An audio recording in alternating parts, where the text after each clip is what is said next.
السلام علیکم دوستو، سید عبدالمجید ندیم چینل میں آپ سب دوستوں کو خوش آمدید۔ وعلى آله وأصحابه الذين أوفوا عهده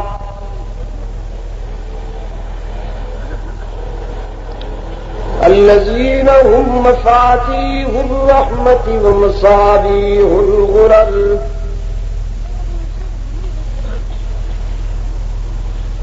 أعوذ بالله من الشيطان الرجيم بسم الله الرحمن الرحيم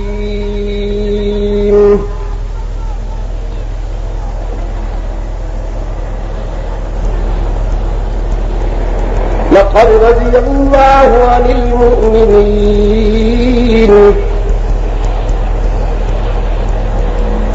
إذ يبايعونك تحت الشجرة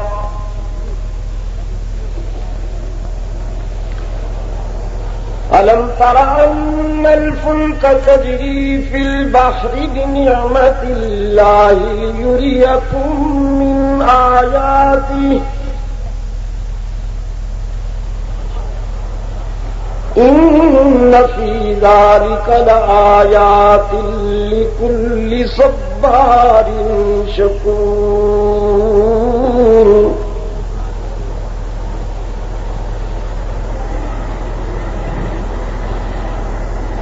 وإذا غشيهم موج كالظلل دعوا الله مخلصين له الدين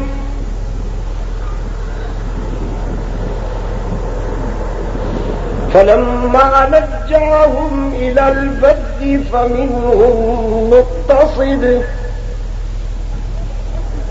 وما يجحد بآياتنا إلا كل ختار كفور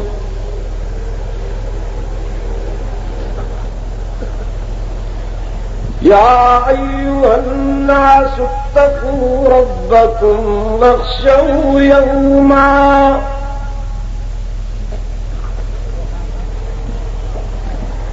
لا يجزي والد عن ولده ولا مولود هو جاز عن والده شيئا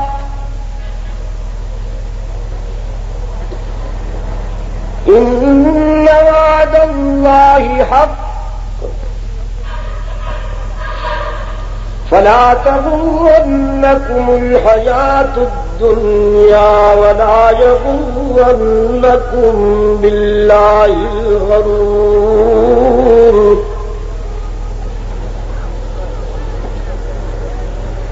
إن الله عنده علم الساعة وينزل الغيث ويعلم ما في الأرحام وما تدري نفس ماذا تكسب غدا وما تدري نفس بأي أرض تموت إن الله عليم خبير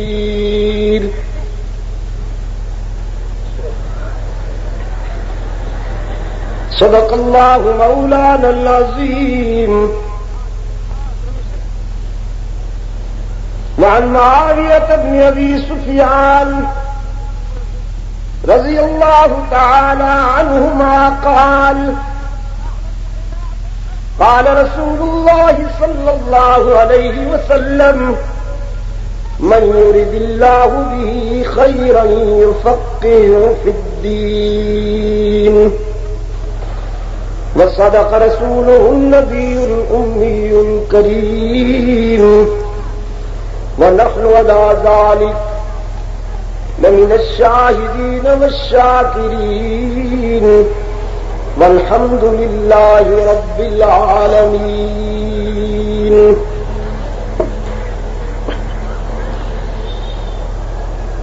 صدر مجلس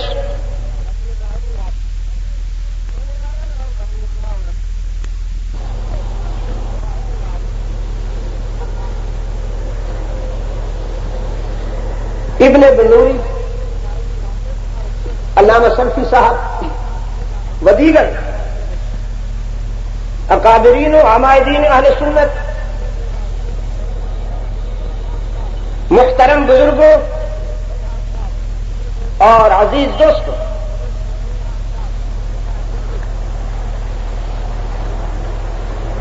سات روزہ امام مظلوم عثمان ذو النورین کانفرنس کا یہ آخری اجلاس ہے، جس کا آغاز ستمبر 1984 کی 17 تاریخ کو ہوا تھا، لیکن میری باری آئی تو 18 تاریخ ہو چکی۔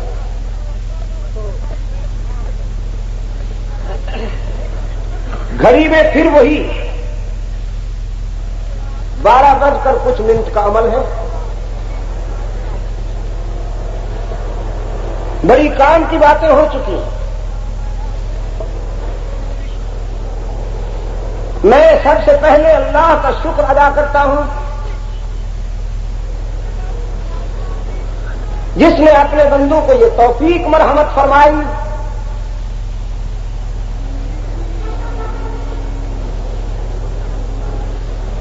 کہ ہمارے ماضی، شاندار ماضی کا تابناک کردار سفیر رسول سیدنا عثمان ذو النورین کی سیرت و کردار کو نئی نسل کے اذہان و قلوب میں اتارنے کے لیے یہ 7 روزہ پروگرام ترتیب دیے گئے۔ اس کے لیے میں مجلس تحفظ حقوق اہل سنت و جماعت کے رضاکاروں کو، بالخصوص فخر اہل سنت جناب حاجی عبدالستار صاحب محمد اور ان کے رفقاء کار کو، یوم فاروق اعظم اور نائزنگ کمیٹی کے چیئرمین جناب سہیل احمد خان صاحب اور ان کے رفقاء کار کو دل کی گہرائیوں سے ہدیہ تبریک پیش کرتا ہوں اور دعا کرتا ہوں کہ حق تعالی ہم سب کو حضرات صحابہ کرام کے ساتھ محشور فرمائے۔ آپ تمام دوست جو اس 7 روزہ پروگرام میں شرکت کرتے رہے اور آج اتنی بڑی تعداد میں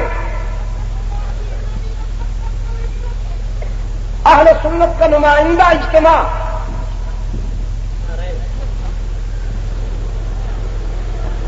اس بات کی واضح دلیل ہے کہ وطن عزیز پاکستان کو فرقہ وارانہ منافرت پھیلانے والے عناصر کی سازشوں سے انشاءاللہ بچایا جائے گا اور اس کے لیے ہم اپنا فرض ادا کریں گے۔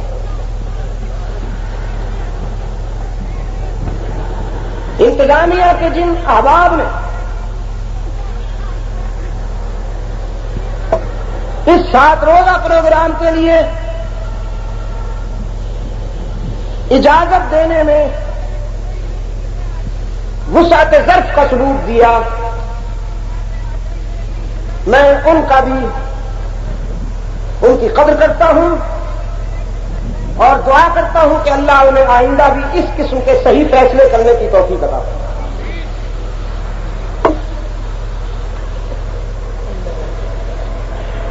کتاب اللہ سے میں نے آپ کے سامنے جو حصہ تلاوت کی، ایک بات کہہ دوں، یہ میرے ساتھ روز کے پروگرام میں زیادتی ہوتی ہے کہ 12 بجے کے بعد مجھے وقت ملتا ہے۔ آج میری مرضی، میں جب تک چاہوں گا اپنا درد دل بیان کروں گا۔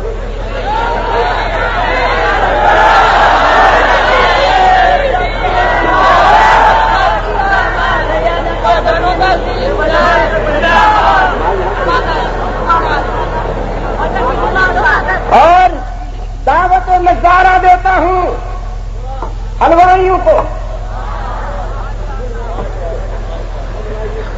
کہ ادھر شیدائیوں کو دیکھو، یہ صحابہ کے کروانے، یہ قرآن و سنت کے شیدائی مجال ہے کہ کوئی اونگ جائے، کسی کو گھر یاد آئے۔ ہم جس منزل کی طرف بڑھ رہے ہیں وہ ہم سے بہت کچھ چاہتی ہے، راتوں کا جاگنا تو کوئی بات ہی نہ ہوئی، اور پھر زندگی کا کیا پتا، ایک طویل سفر پہ جا رہا ہوں، ویسے بھی زندگی ناقابل اعتبار ہے، جہاز عمر رواں پر سوار بیٹھے ہیں، اور سوار خاک ہیں، بے اختیار بیٹھے ہیں، نہ جانے کس گلی میں زندگی کی شام ہو جائے۔ تو آج کھلی کھلی باتیں ہوں گی بھائی، جن کا ہاضمہ کمزور ہو وہ تشریف لے جائیں۔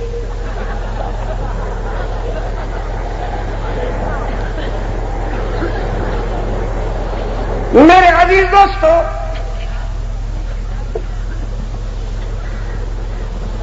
قرآن کریم کا وہ حصہ جو میں نے ابھی ابھی آپ کے سامنے تلاوت کیا، اللہ نے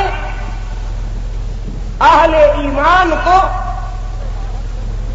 اپنی خوشنودی اور رضا کا سرٹیفکیٹ مرحمت فرمایا ہے،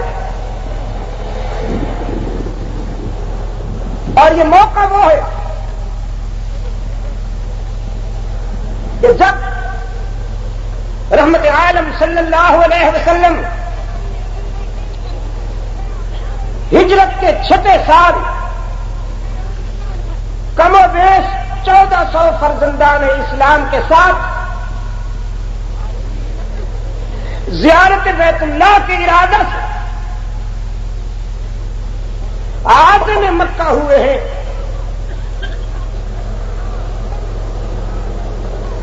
اور یہاں صنادید مکہ نے اللہ کے رسول صلی اللہ علیہ وسلم کی آمد کی جب خبر سنی تو ایک قومی اجلاس میں انہوں نے فیصلہ کیا کہ ہم کسی صورت میں ابن عبداللہ اور اس کے رضاکاروں کو مکہ میں داخل نہیں ہونے دیں۔ رحمت عالم صلی اللہ علیہ وسلم کو مشرکین مکہ کے فیصلے کی اطلاع دوران سفر ہو گئی تھی، لیکن آپ صلی اللہ علیہ وسلم نے سفر جاری رکھا اور مکہ سے قریب تر ایک مقام پر آ کر، جسے تاریخ حدیبیہ سے معلوم کرتی ہے، رحمت عالم صلی اللہ علیہ وسلم نے قیام فرمایا اور یہاں سے ایک سفارتی مشن مکہ والوں کی طرف بھیجنے کا فیصلہ کیا کہ ہمارے فوجی عزائم نہیں ہیں، ہم محض بیت اللہ کی زیارت کے لیے آ رہے ہیں۔ لیکن سفیر بنا کر کسے بھیجا جائے، اس کے لیے رحمت عالم صلی اللہ علیہ وسلم نے عدل و جلالت کے بادشاہ اپنی مراد و مدعا ابن خطاب کی طرف دیکھا، حضرت عمر فاروق کی طرف دیکھا کہ عمر کیا تم اس مشن کے لیے موزوں نہیں ہو؟ حضرت عمر رضی اللہ تعالیٰ عنہ کھڑے ہو جاتے ہیں اور عرض کرتے ہیں، اللہ کے رسول کتنا بڑا اعزاز ہے یہ میرے لیے کہ میں آپ کا نمائندہ بن کر مکہ میں جاؤں اور تاریخ میں میرا نام سفیر رسول لکھا جائے، لیکن صورتحال یہ ہے کہ یہ مشن جمالی ہے اور بندہ جلالی ہے، مجھے دیکھتے ہی مکہ والوں کی طبیعت خراب ہو جائے گی۔ اس لیے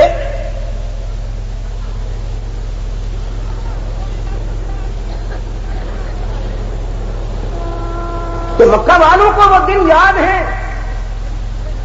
یہ ماضی قریب کی بات ہے جب میں نے مکہ کو خیر باد کہتے ہوئے ہجرت کی تھی اور مکہ کے چوراہے میں کھڑے ہو کر للکارا تھا نام لے لے کر سلاخین کفر کو کہ اپنے قائد کے قدموں میں جا رہا ہوں، اگر تم میں سے کسی کو جرأت ہے تو وہ میرا راستہ روک کر دکھائے۔ سناٹا تھا اس روز مکہ کے در و دیوار پر، جرأت نہیں تھی کسی کو ابن خطاب کی جلالت کا سامنا کرنے کی۔ ابن خطاب تو پھر ابن خطاب ہے، اللہ کے رسول صلی اللہ علیہ وسلم نے کریڈٹ دیا ہے، جس راستے پہ عمر چلتا ہے قیامت آ سکتی ہے لیکن اس راستے پر شیطان نہیں چل سکتا۔ ماں مرتی تھی عمر کے نام سے، ابلیس کی ماں مرتی تھی نہیں، اب بھی مرتی ہے، عمر کے نام سے ابلیس کی ماں مرتی، اگر ہے بھی اس کی۔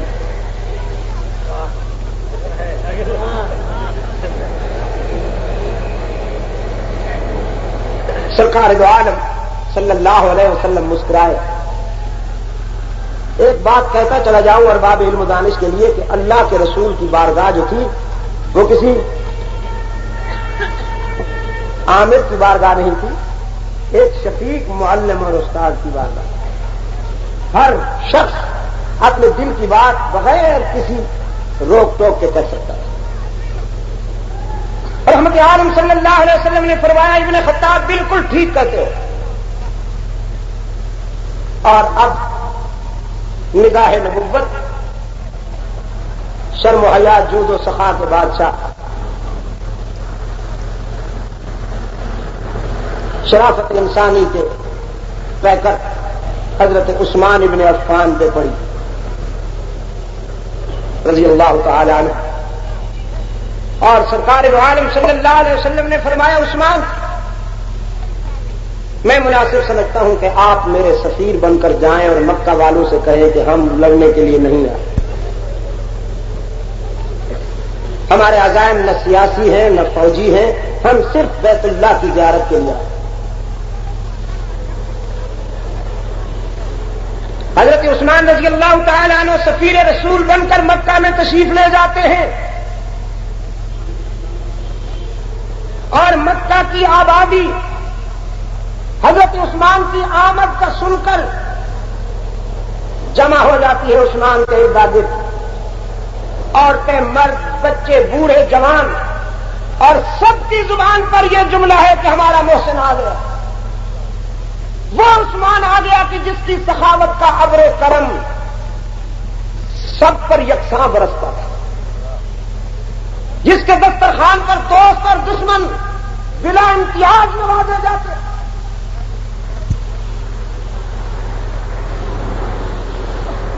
اور جس کی شرافت کا یہ عالم ہے کہ کبھی جس کی نگاہیں کسی کی عزت کی طرف غلط انداز میں نہیں اٹھی۔ مکہ کی مائیں جب اپنے بچوں کو لوریاں دیتی تھیں تو قسمیں کھایا کرتی تھیں کہ لخت جگر میں تجھ سے اس طرح محبت کرتی ہوں جس طرح قریش عثمان ابن عفان سے محبت کرتی ہے۔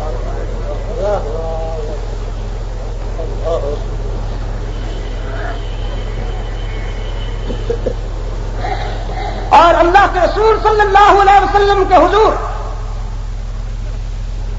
حضرت عثمان کا یہ مقام ہے۔ علماء کرام سے پوچھئے، ایک مرتبہ ارشاد ہوا تم میں سے کوئی شخص چلتے پھرتے جنتی کو دیکھنا چاہتا ہے؟ صحابہ کرام رضوان اللہ تعالی علیہ مجمعین نے عرض کیا ہاں اللہ کے رسول، ہم سب دیکھنا چاہتے ہیں۔ رحمت عالم صلی اللہ علیہ وسلم نے فرمایا اگر تم دنیا کی آنکھوں سے اس دنیا میں کسی جنتی کو چلتے پھرتے ہوئے دیکھنا چاہتے ہو تو عثمان ابن عفان کو دیکھ لو۔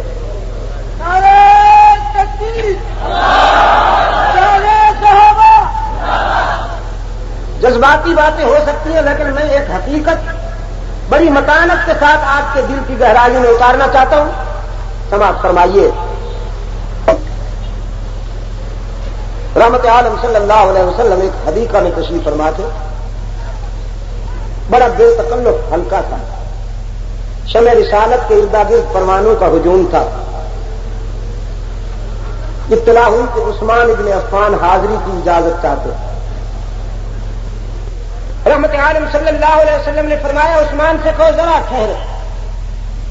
آپ صلی اللہ علیہ وسلم اٹھ بیٹھے. پہلے بے تکلف بیٹھے تھے, پنڈلیوں سے چادر اونچی تھی, ذرا اسے درست فرمایا.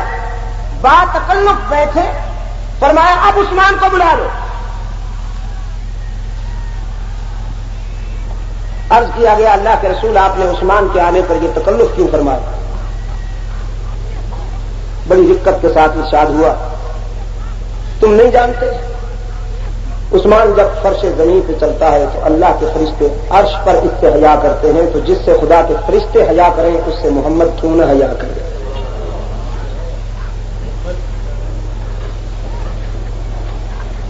ایک بات سنجیدگی سے پوچھتا, رسول اللہ صلی اللہ علیہ وسلم جس شخص کے متعلق یہ کہیں کہ اللہ کے فرشتے بھی اس سے حیا کرتے ہیں اور میں بھی حیا کرتا ہوں, تو مسلمانوں کو فرزندان اسلام کو بھی اس سے حیا کرنی چاہیے کہ نہیں؟ یہ المیہ ہے, دور حاضر کا سب سے بڑا المیہ ہے کہ حضرات صحابہ کرام رضوان اللہ تعالی علیہم اجمعین کو عام آدمی سمجھ کر بغیر کسی تکلف سے ان کے کردار میں کیڑے نکالنے کی کوشش کی جاتی ہے کہ ساتھ تنقید سے کوئی بالا تر نہیں, تنقید سے کوئی بالا تر نہیں. کوئی صحابہ معصوم ہے؟ میں نے اس دن اورنگی میں بھی کہا تھا صحابہ معصوم نہیں ہیں.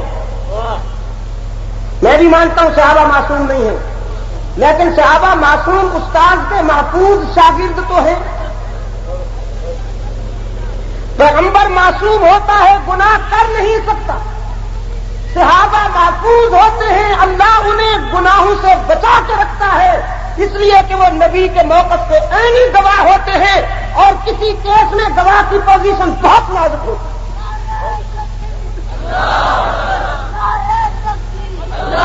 اگر گواہ جھوٹا ثابت ہو جائے یا بددیانت ثابت ہو جائے یا خائن ثابت ہو جائے تو صدیقی صاحب بتائیے کہ اس کیس میں کچھ رہتا ہے؟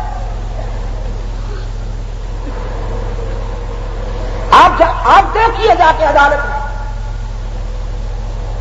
وہ قضا حضرات, وہ قضا استغاثہ, وہ قضا صفائی اپنے موقع کو بچانے کے لیے ذرا جب دلائل کی جنگ لڑتے ہیں تو یہ کوشش ہوتی ہے کہ کسی طرح گواہ کے بیان میں تضاد ہو جائے یا گواہ جھوٹا ثابت ہو جائے.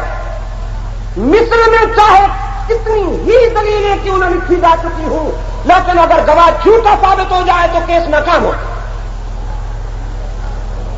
صحابہ کرام رضوان اللہ تعالی علیہ اجمعین جو ہے یہ رسالت کے براہین ہیں, دلائل و بینات ہیں اور رسول اللہ کے موقف کے عینی گواہ ہیں. اس لیے تو اللہ کے رسول صلی اللہ علیہ وسلم نے فرمایا اللہ اللہ فی اصحابی لا تتخذوہم من بعدی غرضا, میرے صحابہ کے معاملے میں خدا سے ڈرنا, انہیں تنقید کا نشانہ نہ بنانا, اپنے بک سٹال کو پاپولر بنانے کے لیے, اپنی کتابوں کی سیل بڑھانے کے لیے. میرے یاروں پر تنقید کے مستر نہ چلانا. اب آگے سنیے, من احبہم فبحبی احبہم ومن ابغضہم فببغضی ابغضہم. میں اسی لیے کہا کرتا ہوں کہ صحابہ اعمال و کردار کی کسوٹی پر نہیں پرکھے جائیں گے, صحابہ صرف اور صرف نسبت رسول کی کسوٹی پہ پرکھے جائیں گے.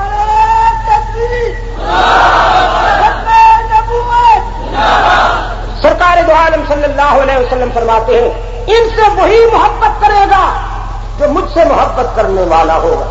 اور ان سے وہی بغض رکھے گا جس کے دل میں میرا بغض ہو. اب اگلی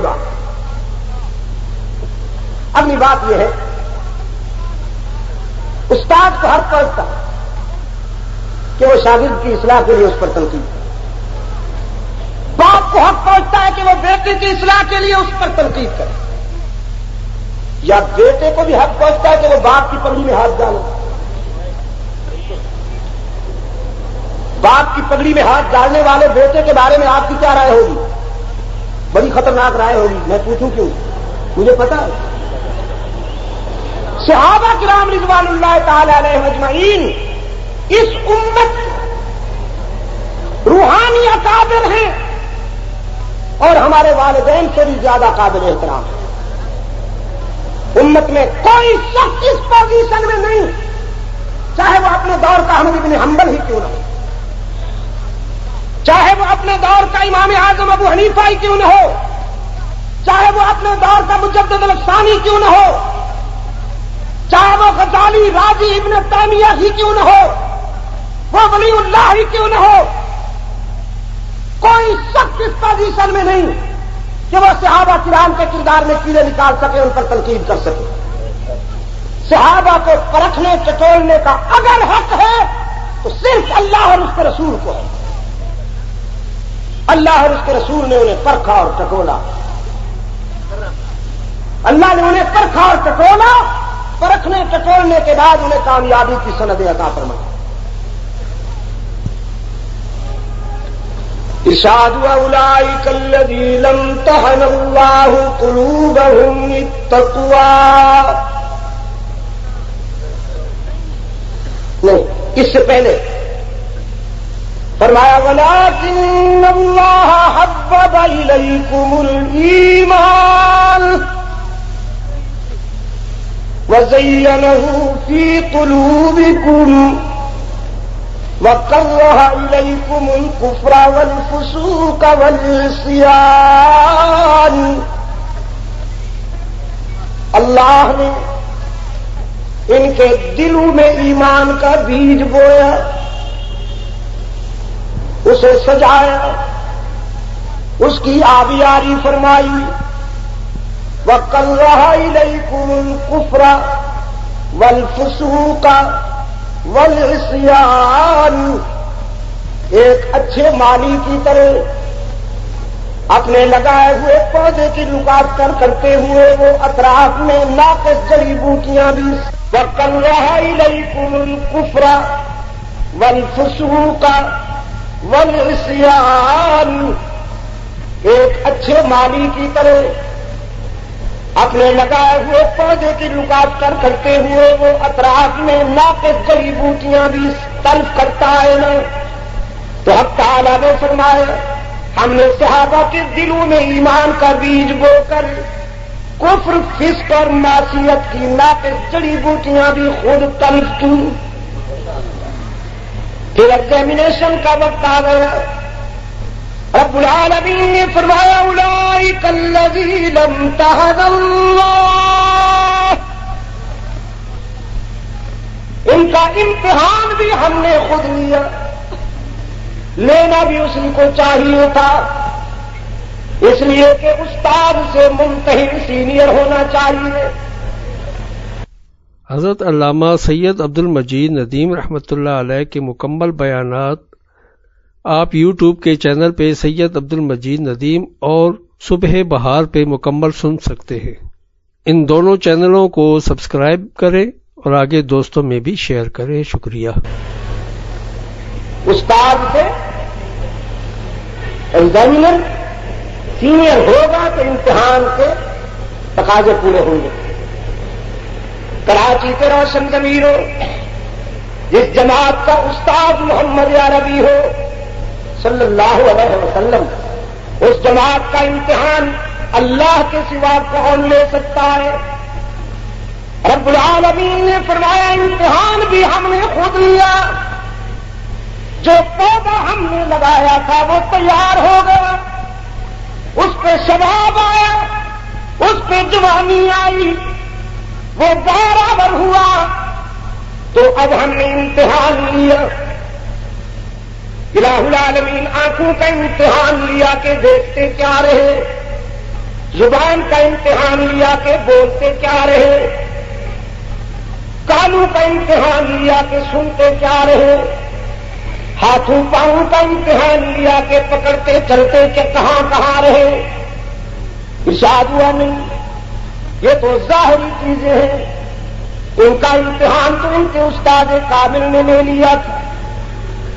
ہم چونکہ علیم بذات الصدور ہیں، دل کی دھڑکنیں جاننے والے ہم ہیں، اور ایمان کا پودا بھی ہم نے ان کے دل میں لگایا تھا، تو امتحن اللہ قلوبہم، ہم نے ان کے دلوں کی دھڑکنوں کا امتحان لیا۔ الہ العالمین امتحان کیسے لیا؟ جماعت حزب اللہ جیسی، محرم رسول اللہ جیسا، نثار کلام اللہ جیسا، اور ادارہ بیت اللہ جیسا، ممتحن خود اللہ، تو امتحان کیسے لیا؟ جنت سے قالینیں منگوائی یا عرش سے کرسیاں بھجوائیں؟ فرمایا نہیں، ہم نے شاگردان رسول کو قالینوں یا کرسیوں پہ بچھا کے نہیں آزمایا۔ امتحن اللہ قلوبہم للتقوی، ہم نے تو انہیں تقوی کی کسوٹی پہ پرکھا، انگاروں پہ لٹا کے آزمایا، وطن چھڑا کے امتحان لیا، بچے ذبح کرا کے امتحان لیا، کبھی بدر میں، کبھی احد میں، کبھی احزاب میں، کبھی تبوک میں، کبھی خیبر میں، کبھی یرموک میں۔ الہ العالمین نتیجہ ارشاد ہوا اولئک هم الراشدون،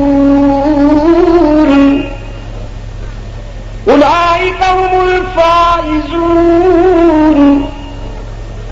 اولئک هم المفلحون، اولئک هم المهتدون، اولئک هم المؤمنون حقا۔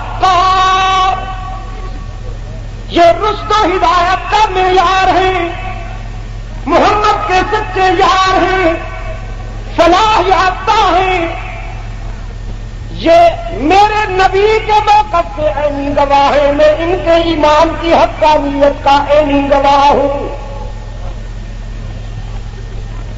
اب آپ سے پوچھتا ہوں، قرآن کے آئینے میں صحابہ کامیاب ہے کہ نہیں؟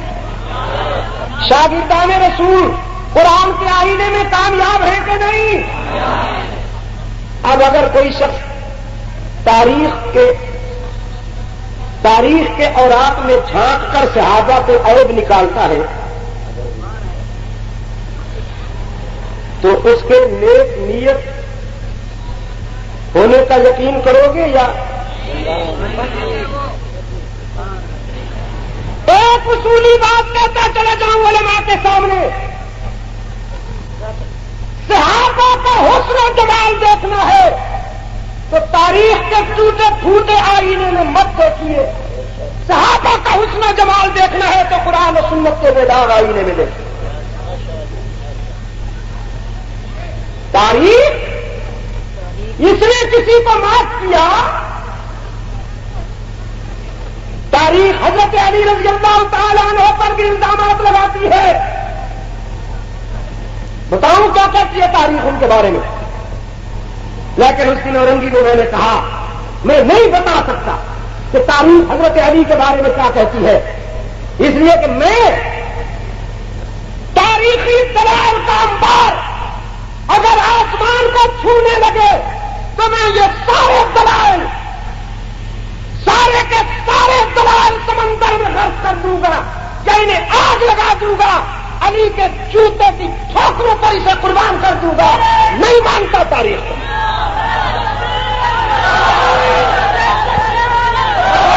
جو تاریخ علی پہ الزامات لگائے میرے نزدیک وہ تاریخ مردود ہے، ملعون ہے۔ جو تاریخ پہ کرے وفا و تدبر، حضرت حسن مصطفیٰ پہ الزام لگائے میں اس تاریخ کو بھی نہیں مانوں گا جو تاریخ شہید کربلا حضرت حسین پر الزامات لگائے. میں اس تاریخ کو بھی نہیں تسلیم کرتا. میں اسے سازش کہتا ہوں, صہیونی لابی کی سازش کہتا ہوں. میرے نزدیک یہ کردار بیدار ہے, تاریخ داغدار ہے. جس طرح میں ان کے خلاف الزام تراشی کرنے والی تاریخ کو نہیں مانتا, اسی طرح میں عثمان کے خلاف بکواس کرنے والی تاریخ کو بھی نہیں مانتا, اور معاویہ کے خلاف بکواس کرنے والی تاریخ کو بھی نہیں مانتا.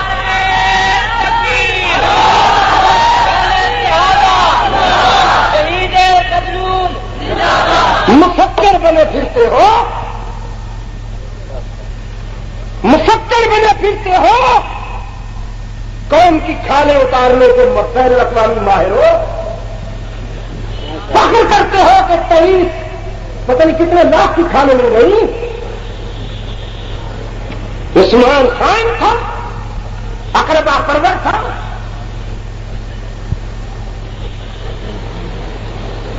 میں ان تاریخی حوالوں کو دوہرا نہیں سکتا, اس لیے کہ مجھے علی سے عشق ہے.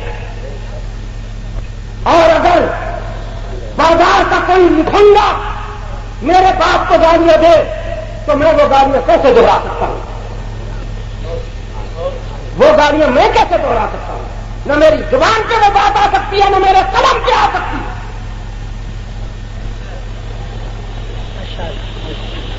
محبت تعریف کرتی ہے اور بغض تنقید کرتا ہے. انسانی نفسیات کی بات کرتا ہوں. آپ کے ضمیر کو جج بنا کے کہتا ہوں, محبت تعریف کرتی ہے اور بغض تنقید کرتا ہے. جب کسی سے محبت ہو جائے تو اس کی کمزوریاں بھی اچھی لگتی ہیں, اور جب کسی سے بغض ہو جائے تو اس کی خوبیاں بھی بری لگتی ہیں.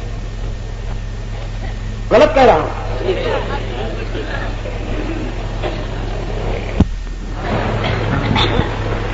میں سنایا کرتا ہوں دوستوں کو, ایک نیک آدمی اللہ والا خدا رسیدہ برگزیدہ,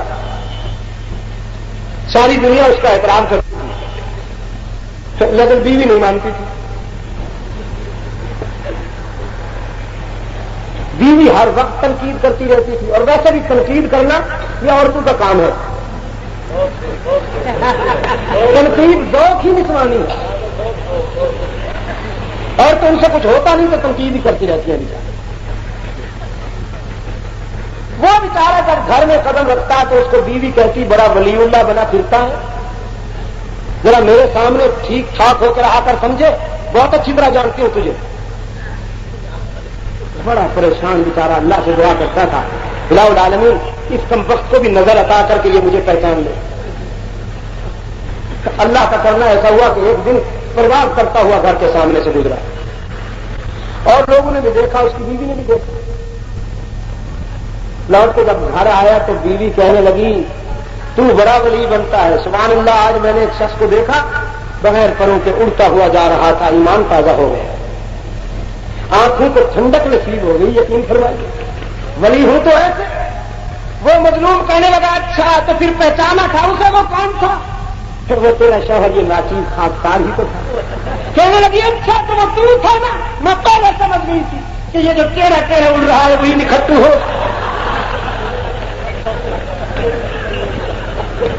نکال لیا, گنجائش نکال لی کہ نہ نکال لی. وہی بات جو پہلے قابل تعریف تھی وہی قابل تنقید بن گئی. یہ انسانی فطرت کی بات ہے بھائی, انسانی نفسیات کی بات. جب کسی سے محبت ہو تو اس کی کمزوریاں بھی اچھی لگتی ہیں, اور جب کسی سے بغض ہو تو اس کی خوبیاں بھی ہاں بری لگتی ہیں. اب ہماری بات یہ ہے کہ ہمیں صحابہ میں کوئی عیب نظر نہیں آتا. صاف کہتا ہوں, ہمیں صحابہ میں کوئی عیب نظر نہیں آتا, اس لیے کہ صحابہ کا استاد بے عیب ہے. صحابہ نے جو کتاب پڑھی وہ نصاب بے عیب ہے. صحابہ نے جس ادارے سے سند حاصل کی وہ ادارہ بے عیب ہے. جس ممتحن نے انہیں کامیابی کی سند عطا کی وہ ممتحن بے عیب ہے.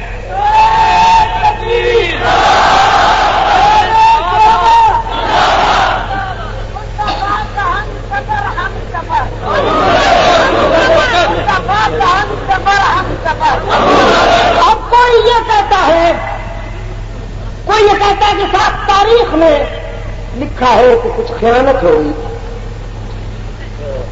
اقربا پروری ہو گئی، کچھ بیت المال میں خرد برد ہو گیا۔ میں کہتا ہوں جناب مفکر صاحب، یہ تاریخ کے مطلب میں جو آپ کو جھلک نظر آ رہی ہے یہ عثمان ذو النورین کے خط و خال نہیں ہے، اچھی طرح پہچانیے یہ آپ کے اپنے خط و خال ہے۔ یہ خیانت، اقربا پروری اور خرد برد کے جو جھلکیاں آپ کو نظر آ رہی ہیں نا تاریخ کے مطلب میں، یہ آپ کے اپنے کردار کی جھلکیاں ہیں۔ کبھی ایسے بھی ہوتا ہے، کبھی ایسے بھی ہوتا ہے، وہ ایک بچہ بسکٹ کھاتا ہوا پانی کے مٹکے کے پاس پہنچا، پیاس لگی، بچے کی فطرت تو پھر بچے کی فطرت یوں جھانک کے دیکھا، پانی ذرا نیچے پڑا تھا، پانی میں اپنی تصویر دیکھ کر اتنا محب ہوا کہ بسکٹ گر گئے، ہاتھ سے نکالنے کی کوشش کی لیکن پانی نیچے تھا، تو دادا جان کی دعائی دی، دادا جان میرا بسکٹ چھین لیا ایک بھیا نے اور کھا رہا، دادا جان میرا بسکٹ چھین لیا ایک بھیا نے۔ اب دادا جان فرط غضب میں گرجتے ہوئے اٹھے تو قریب آ کے بچے سے کہنے لگے، کون تیرے منہ سے بسکٹ چھینتا ہے؟ میرے گھر میں آ کر میرے پوتے کے منہ سے بسکٹ چھینتا ہے کون؟ ابھی دیکھتا ہوں کہاں ہے وہ بھیا؟ تو بچے نے کہا مٹکے میں بیٹھے۔ اس نے کہا ذرا ہاتھ کیا دیکھتا ہوں، بچے کو ہٹا کے جو دیکھا تو اپنی جھلک نظر آئی، کہنے لگا امر تم تو کہتے تھے بھیا ہے، یہ تو کوئی سفید ریش بوڑھا بدماش معلوم ہوتا ہے، کوئی زندہ پیر کی صورت، سفید داڑھی ہے تمہاری، بچوں کے منہ سے بسکٹ چھینتے ہوئے شرم نہیں آتی تمہیں؟ اب ویسا ہی ریئیکشن ہوا تو غصے میں اٹھا کے مکہ مارا کہ میرے سامنے بولتے بھی ہو، مٹکا ٹوٹ گیا، پانی بہ گیا، نہ بھیا رہا نہ بوڑھا رہا۔ کبھی ایسے بھی ہو جاتا ہے بھائی۔ عثمان ذو النورین کی سیرت و کردار کو سمجھنا ہو تو قرآن کو سامنے رکھیے اور پیغمبر کے فرمان کو سامنے رکھیے۔ تاریخ کون ہوتی ہے؟ میرے عزیز دوستوں، ہر چیز کو وزن کرنے کے لیے ترازو مختلف ہوتے ہیں۔ آرام باغ کی فضاؤں میں یہ بات بھی نشر کر دینا چاہتا ہوں،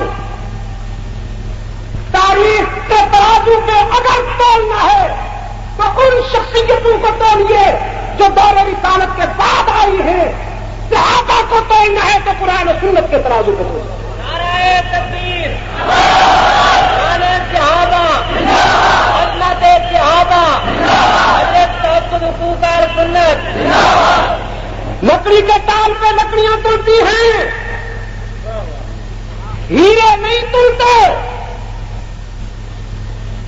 جواہرات کو اگر تولنا ہے تو جوہری کی دکان پہ لگے ہوئے نفیس ترازو کے پاس جائیے، وہاں رتی ماشے کا انصاف ہوگا۔ اگر آپ ہیرے اور جواہرات لکڑی کے ٹال پہ تولنے کے لیے جائیں گے تو وہاں انصاف نہیں ہوگا، اس لیے کہ وہاں رتی ماشی تو کیا، وہاں تو کلو بھر کا گھپلا ہوتا ہے۔ اس تمہید کے بعد اب آپ کو میں دوبارہ مکے لے چلتا ہوں۔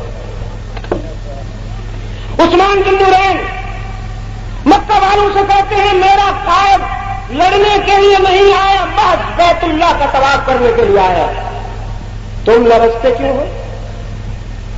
یہ جو کمپلیکسز ہوتے ہیں یہ احساس کنکری جو ہوتا ہے نا، یہ ڈراتا ہے خامخواہ۔ اب رحمت عالم صلی اللہ علیہ وسلم لڑائی جھگڑے کے لیے نہیں آئے تھے، لیکن مکہ والے لرز رہے تھے۔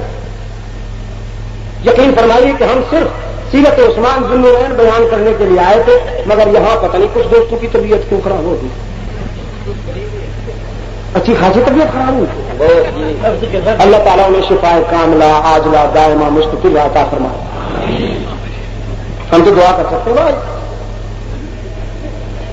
رحمت عالم صلی اللہ علیہ وسلم کے رضاکار نے ان کو واضح کر دیا کہ میرا قائد صرف بیت اللہ کے طواف کے لیے آ رہا ہے.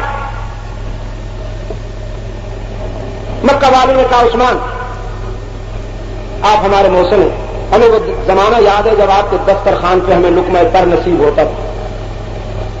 آپ چاہیں تو بیت اللہ کا طواف کر لیں, لیکن ہمارے قومی اجلاس میں فیصلہ ہو چکا ہے کہ ہم رسول اللہ صلی اللہ علیہ وسلم کو مکہ میں قدم نہیں رکھنے دیں گے. عثمان ذو النورین کا جواب تھا میں اپنے آقا کے بغیر بیت اللہ کا طواف کر لوں, وہ دن کہاں سے لاؤں؟ میں تو اس وقت ہی طواف کر سکوں گا جب طواف میں قیادت میرے آقا کی ہوگی. وہاں حدیبیہ میں صحابہ کرام رحمت عالم صلی اللہ علیہ وسلم کی خدمت میں عرض کرتے ہیں اللہ کے رسول ہم تو یہاں پابند کر دیے گئے ہیں, لیکن عثمان کتنا خوش نصیب ہے, جی بھر کے طواف کرے گا, ملتزم میں لپٹ لپٹ کے دعائیں مانگے گا, حجر اسود کے بوسے لے گا, زمزم پیے گا, صحیح کرے گا, خطیب میں نوافل پڑھے گا. کتنا خوش نصیب ہے عثمان. رحمت عالم صلی اللہ علیہ وسلم نے فرمایا تم کہتے ہو, لیکن میرا دل نہیں مانتا کہ ہمارے بغیر عثمان بیت اللہ کا طواف کرنا گوارا کرے.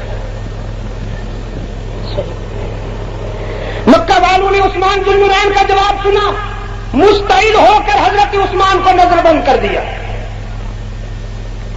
اور یہاں حدیبیہ میں یہ افواہ پھیل گئی کہ عثمان شہید کر دیے گئے. اس پہلو پہ خاص توجہ کیجیے. یہ افواہ رحمت عالم صلی اللہ علیہ وسلم کی سماعت سے بھی ٹکرائی, صحابہ نے بھی سنی.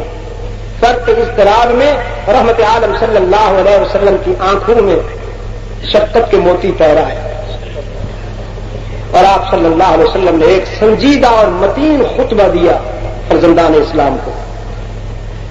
فرمایا سب سے پہلے میں اعلان کرتا ہوں کہ جب تک عثمان کے خون کا بدلہ نہیں لے لیا جائے گا اس وقت تک مدینہ نہیں لوٹ کر جاؤں گا, چاہے اس کے لیے مجھے اپنی جان بھی داؤ پہ کیوں نہ لگانی پڑے. اور کراچی کے روشن ضمیروں اسے بھولنا نہیں, جس طرح عثمان کی اور بہت سی خوبیاں ہیں کہ وہ ذوالبشارتین ہیں, ذوالہجرتین ہیں, ذو النورین ہیں, اس طرح عثمان کی یہ بھی انفرادیت ہے کہ جس کے خون کا بدلہ لینے کے لیے پیغمبر نے اپنی جان داؤ پہ لگانے کا اعلان کیا ہے, اور پیغمبر بھی امام الانبیاء والمرسلین محمد الرسول اللہ جیسا. یہ اعزاز پوری انسانی تاریخ میں حضرت عثمان کے سوا کسی اور کو میسر نہیں ہے. پھر اللہ کے رسول صلی اللہ علیہ وسلم نے فرمایا اب تم بیعت کرو, اب تم وعدہ کرو کہ تم بھی اس وقت تک مدینہ نہیں جاؤ گے جب تک عثمان مظلوم کے خون کا بدلہ نہیں لے لیا جائے. آسمان والوں نے جھک جھک کے یہ منظر دیکھا, اور تاریخ کیا ہوتی ہے, قرآن نے لکھا. رحمت عالم صلی اللہ علیہ وسلم نے اپنا بایاں ہاتھ بچھایا, بیعت کرنے والے کا ہاتھ اپنے مقدس ہاتھ پہ رکھا, اور پھر اپنے دائیں ہاتھ کو اوپر رکھتے ہوئے فرمایا نچلا ہاتھ میرا ہے, بیچ میں تیرا ہاتھ ہے, اور میں اپنے دائیں ہاتھ کو عثمان کا ہاتھ قرار دیتا ہوں. گویا تم نے میرے اور عثمان کے ہاتھ میں ہاتھ دے کے وعدہ کیا ہے کہ اس وقت تک مدینہ نہیں جاؤ گے جب تک کہ عثمان کے خون کا بدلہ نہیں لے لیا جائے. عثمان کے لیے یہی نسبت بھی بہت کچھ تھی, لیکن اللہ کو یہ ادا اتنی پسند آئی کہ یہ ادا قرآن بن گئی. فرمایا ان الذین یبایعونک انما یبایعون اللہ. محبوبا جن لوگوں نے آپ سے بیعت کی ہے انہیں بتا دیجیے کہ گویا یہ بیعت تم نے اللہ سے کر لی. ید اللہ فوق ایدیہم, یہ اوپر والا ہاتھ تو گویا اللہ کا ہاتھ ہے. پھر ارشاد ہوا لقد رضی اللہ عن المؤمنین, اللہ راضی ہو گیا ان ایمان والوں پر اذ یبایعونک تحت الشجرہ, جنہوں نے درخت کے زیر سایہ آپ سے بیعت کی. ہر باضمیر انسان عثمان کی عظمت کو سلام کرتا ہے. تنہا مکے میں عثمان نے نظر بند ہونا گوارا کیا. یہاں حدیبیہ میں 1400 انسانوں کو اللہ سے جنت کی سندیں دلوانی. جس درخت کے سائے میں عثمان ذوالنورین کے خون کا بدلہ لینے کی بیعت ہوئی، اللہ نے اس درخت کو بھی قرآن میں جگہ دے دی.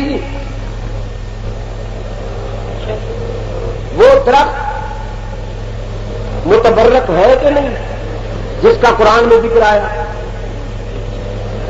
جس کے سائے میں رحمت للعالمین بیٹھے صلی اللہ علیہ وسلم، جس کے سائے میں بادشاہ صدق و وفا حضرت ابو بکر صدیق بیٹھے، بادشاہ عدل و حریت فاروق اعظم بیٹھے، بادشاہ زہد و ولایت حضرت علی المرتضیٰ بیٹھے. وہ درخت قابل احترام ہے کہ نہیں؟ لیکن اگر آپ اجازت دیں تو بتا دیں کہ اس درخت کو فاروق اعظم نے کٹوا دیا تھا.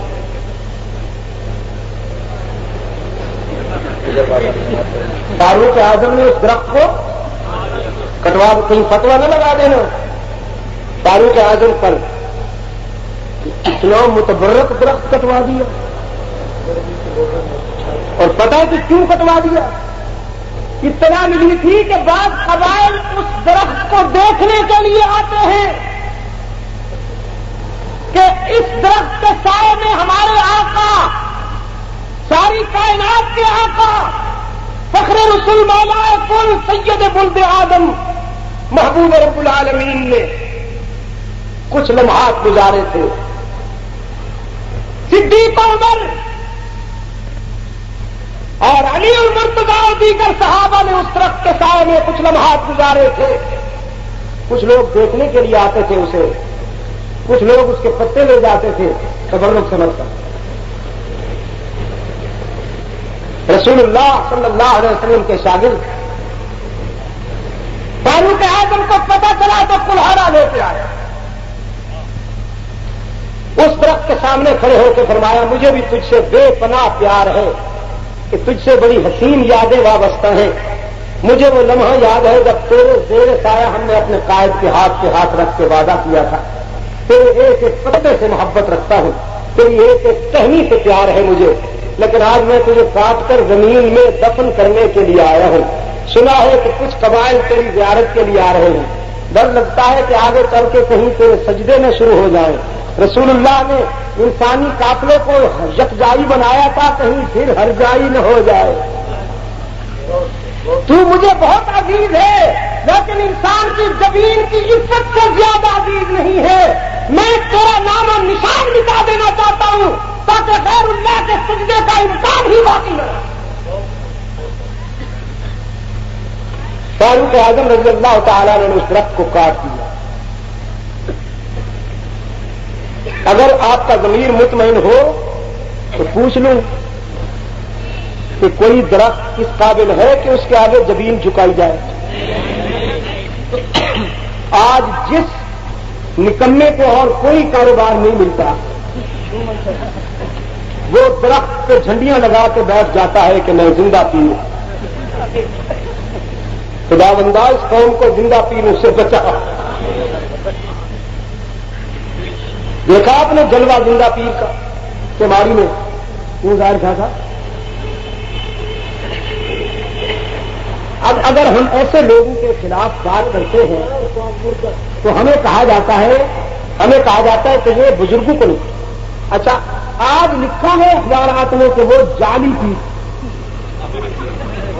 اس سے پہلے جعلی نہیں تھا، اس سے پہلے وہ اصلی پیر تھا.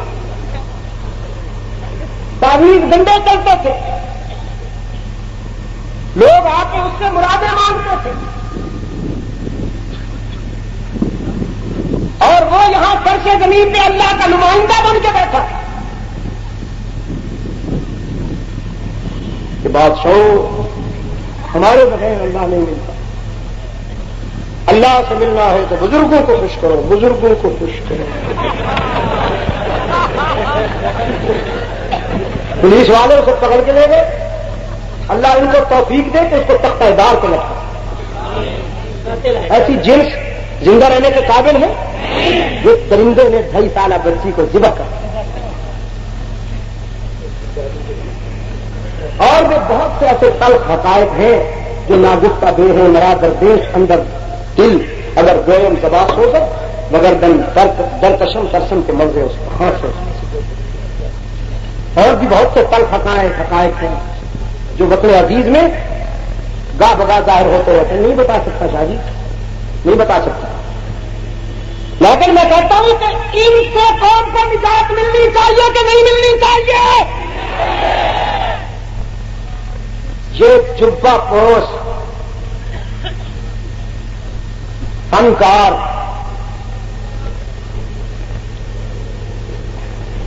جو کہتے ہیں جی نماز روزہ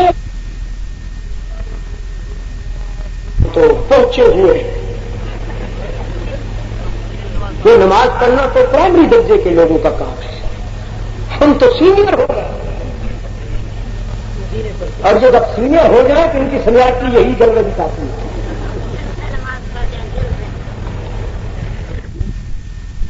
اور اگر ناراض ہو بھی جائے تو کوئی فرق نہیں پڑتا، میں تو اپنا فرض ادا کروں گا. انسانی زمین کی نیاز مندیوں کے لائق حقیقی مسجون لگائیے ذرا گرد آج ہی کی گرد جو سے ایمانی سے لگائیے تاکہ بھی کے بیماروں کو شفائے کاملہ نصیب ہو جائے. انسانی زمین کی نیاز مندیوں کے لائق حقیقی مسجون بھی کے زور دینا پڑا. اور دائیں بائیں بھی دیکھنا، اپنے کوئی بھی کا بیمار بیٹھا ہو تو اس سے بھی پہلوانا. انسانی زمین کی نیاز مندیوں کے لائق حقیقی مسجون بیمار کرتا ہے یہ ہی کہلواتا ہے. شیطان نے بھی کہا تھا کہ میں اللہ ہی کا سجدہ کرتا ہوں. بڑی عجیب شہر ہے مولوی صاحب، یقین فرمائیے انٹرنیشنل میوزیم میں بچھانے کے قابل ہے یہ جنس. آج تک اتنا بھی پتا نہیں کہ شیطان پہ پھٹکار کیوں پڑی. علماء کو جج بناتا ہے، اگر غلط کہوں تو پکڑ لیں مجھے. اب تعالیٰ نے فرمایا اسجدوا لآدم فسجدوا الا ابلیس. اب تعالیٰ نے فرمایا احترام آدمیت کا اعتراف کرنے کے لیے میں حکم دیتا ہوں کہ بشر کے آگے جھک جاؤ. میں دہراتا ہوں یہ جملہ، احترام آدمیت کا اعتراف کرنے کے لیے میں حکم دیتا ہوں کہ بشر کے آگے جھک جاؤ. لیکن شیطان کر گئے، شیطان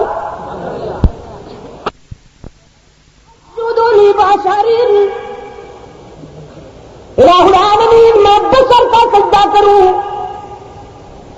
جبکہ میں ناری ہوں، یہ خاکی ہے، میں سونے سے پیدا ہوا ہوں، یہ مٹی سے. سجدے کا انکار ہے یا بشریت کا انکار ہے؟ سوچ کے بتاؤ.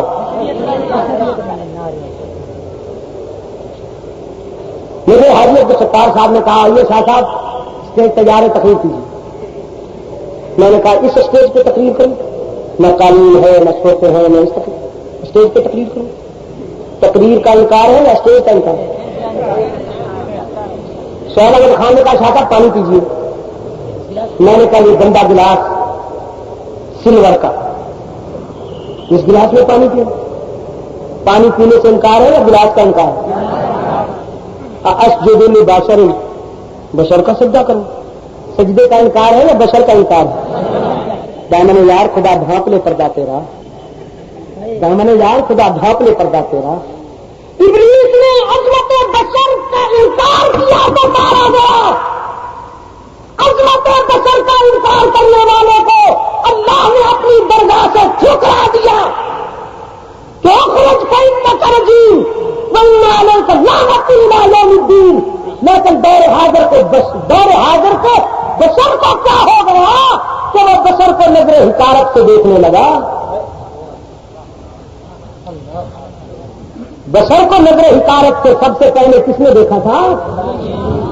مسٹر ابلیس نے. اور وہ میرے عزیز نوجوانوں، آج اگر کوئی دوست یہ کہے کہ بشر حقیقی سے ہے اور نوری افضل ہے تو اس نے مقام بشر کو سمجھا ہی نہیں. اس نے بیچارے نے اپنی ذات کو دیکھا ہے اور وہ سمجھا ہے کہ بشر مجھ جیسے ہوتے. میں کہا کرتا ہوں نہیں مسٹر، بشر تجھ جیسے نہیں ہوتے، بشر ابو بکر صدیق جیسے ہوتے ہیں، بشر فاروق اعظم جیسے ہوتے ہیں، بشر عثمان بن نورین جیسے ہوتے ہیں، بشر علی المرتضیٰ جیسے ہوتے ہیں، بشر طلحہ زبیر سلمان و بلال جیسے ہوتے ہیں، بشر حافظ الحدیث ابو ہریرہ جیسے ہوتے ہیں، بشر امام الفقہاء عبداللہ بن مسعود جیسے ہوتے ہیں، بشر امام المفسرین ابن عباس اور ابن عاص جیسے ہوتے ہیں، حسن حسین جیسے ہوتے ہیں کہ ہاں تو بشر لیکن دامن نچوڑ دے تو فرشتے وضو کریں.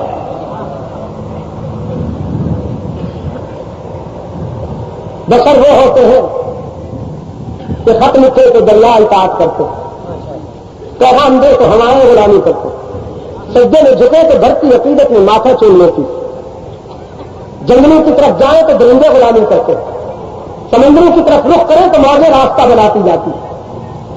میں بتایا کرتا ہوں دوستوں کو، افریقہ کے ایک جنگل میں اسی طرح رات کے آخری حصے میں بیان ہو رہا تھا، چار جانب جنگلات سر اٹھائے کھڑے تھے.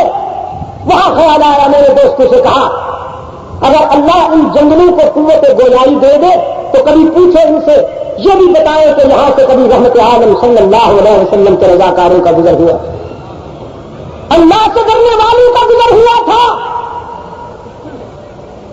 یہاں کے مقامی لوگوں نے کہا بچ کر رہنا، بڑے خطرناک درندے رہتے ہیں، آدم کو دیکھے تو چیر پھاڑ دیتے ہیں. لیکن رحمت عالم صلی اللہ علیہ وسلم کے شاگردوں نے کہا تھا ڈرتے ہوں گے ان سے ڈرنے والے. ہمارے استاد کامل نے تو ہمیں اللہ سے ڈرنے کا طریقہ سکھا دیا، جب سے ہم نے اس سے ڈرنا سیکھا ہے اب ہمارے دل و نگاہ کی دنیا میں کسی اور کے خوف کی کوئی گنجائش باقی نہیں ہے. پھر اسی جنگل کے بہانے پر کھڑے ہو کر نام لے لے کر درندوں کو حکم دیا جب تک ہم یہاں ہیں جنگل خالی کر دو، چلے جاؤ یہاں سے، ہم نے کچھ دیر یہاں پر رہنا ہے اور ہم تمہیں بتا دینا چاہتے ہیں کہ ہم ہر جائی نہیں یک جائی ہے، ہم مجاور نہیں مجاہد ہے، ہم رحمت العالمین کا سپاہی ہے، چلے جاؤ جنگل خالی کر دو. تو شیر سے لے کر گیدڑ تک، ہاتھی سے لے کر لومڑی تک، چھوٹے بڑے تمام درندے بچوں کو ساتھ لیے ہوئے جنگل خالی کر رہے تھے. میں نے کہا بشر ایسے ہوتے ہیں جن کے حکم پر درندے جنگل خالی کر دیتے ہیں. آج ہمارے کہنے پہ تو کوئی کرائے کا مکان بھی خالی نہیں کرتا. انہوں کو کیا نسبت؟ پہلے انسان بنو پھر مقام انسانیت سمجھ میں آئے گا، پھر آپ کو بشر سے ڈر نہیں لگے گا انشاءاللہ. ہاں تو کیا میں عرض کر رہا تھا، بیعت ہو گئی اور پھر کچھ دیر کے بعد اطلاع آئی اللہ کے رسول صلی اللہ علیہ وسلم عثمان تو زندہ ہے، بلکہ عثمان تشریف لے آئے. صحابہ کرام میں سے کسی ایک نے بھی اللہ کے رسول صلی اللہ علیہ وسلم کی خدمت میں یاد نہیں کیا کہ حضور عثمان تو زندہ تھے، آپ بے قرار کیوں ہوئے ہیں، بیعت کیوں نہیں؟ اتنا نازک امتحان کیا اگر کوئی بیعت نہ کرتا تو اس کی آنکھ میں خطرے میں پڑ جاتی. آپ خود بے قرار ہوئے، ہم بے قرار ہوئے، عثمان تو زندہ تھے، آپ نے بیعت کیوں؟ کسی ایک صحابی نے بھی یہ نہیں کہا، اس لیے کہ تمام صحابہ کا یہی عقیدہ تھا کہ اللہ الغیوب کون ہے، تمام صحابہ کا یہ عقیدہ تھا اللہ الغیوب کون ہے. قرآن پاک نے فرمایا اللہ عالم غیب السماوات والارض قل يعلم من في السماوات والأرض الغيب إلا الله. میرے محبوب اعلان کر دیجئے کہ علام الغیوب اس کے سوا کوئی نہیں. خود رحمت عالم صلی اللہ علیہ وسلم نے بھی اعلان فرمایا قرآن کے لہجے میں لا اقول لكم عندي خزائن الله ولا أعلم الغيب ولا أقول لكم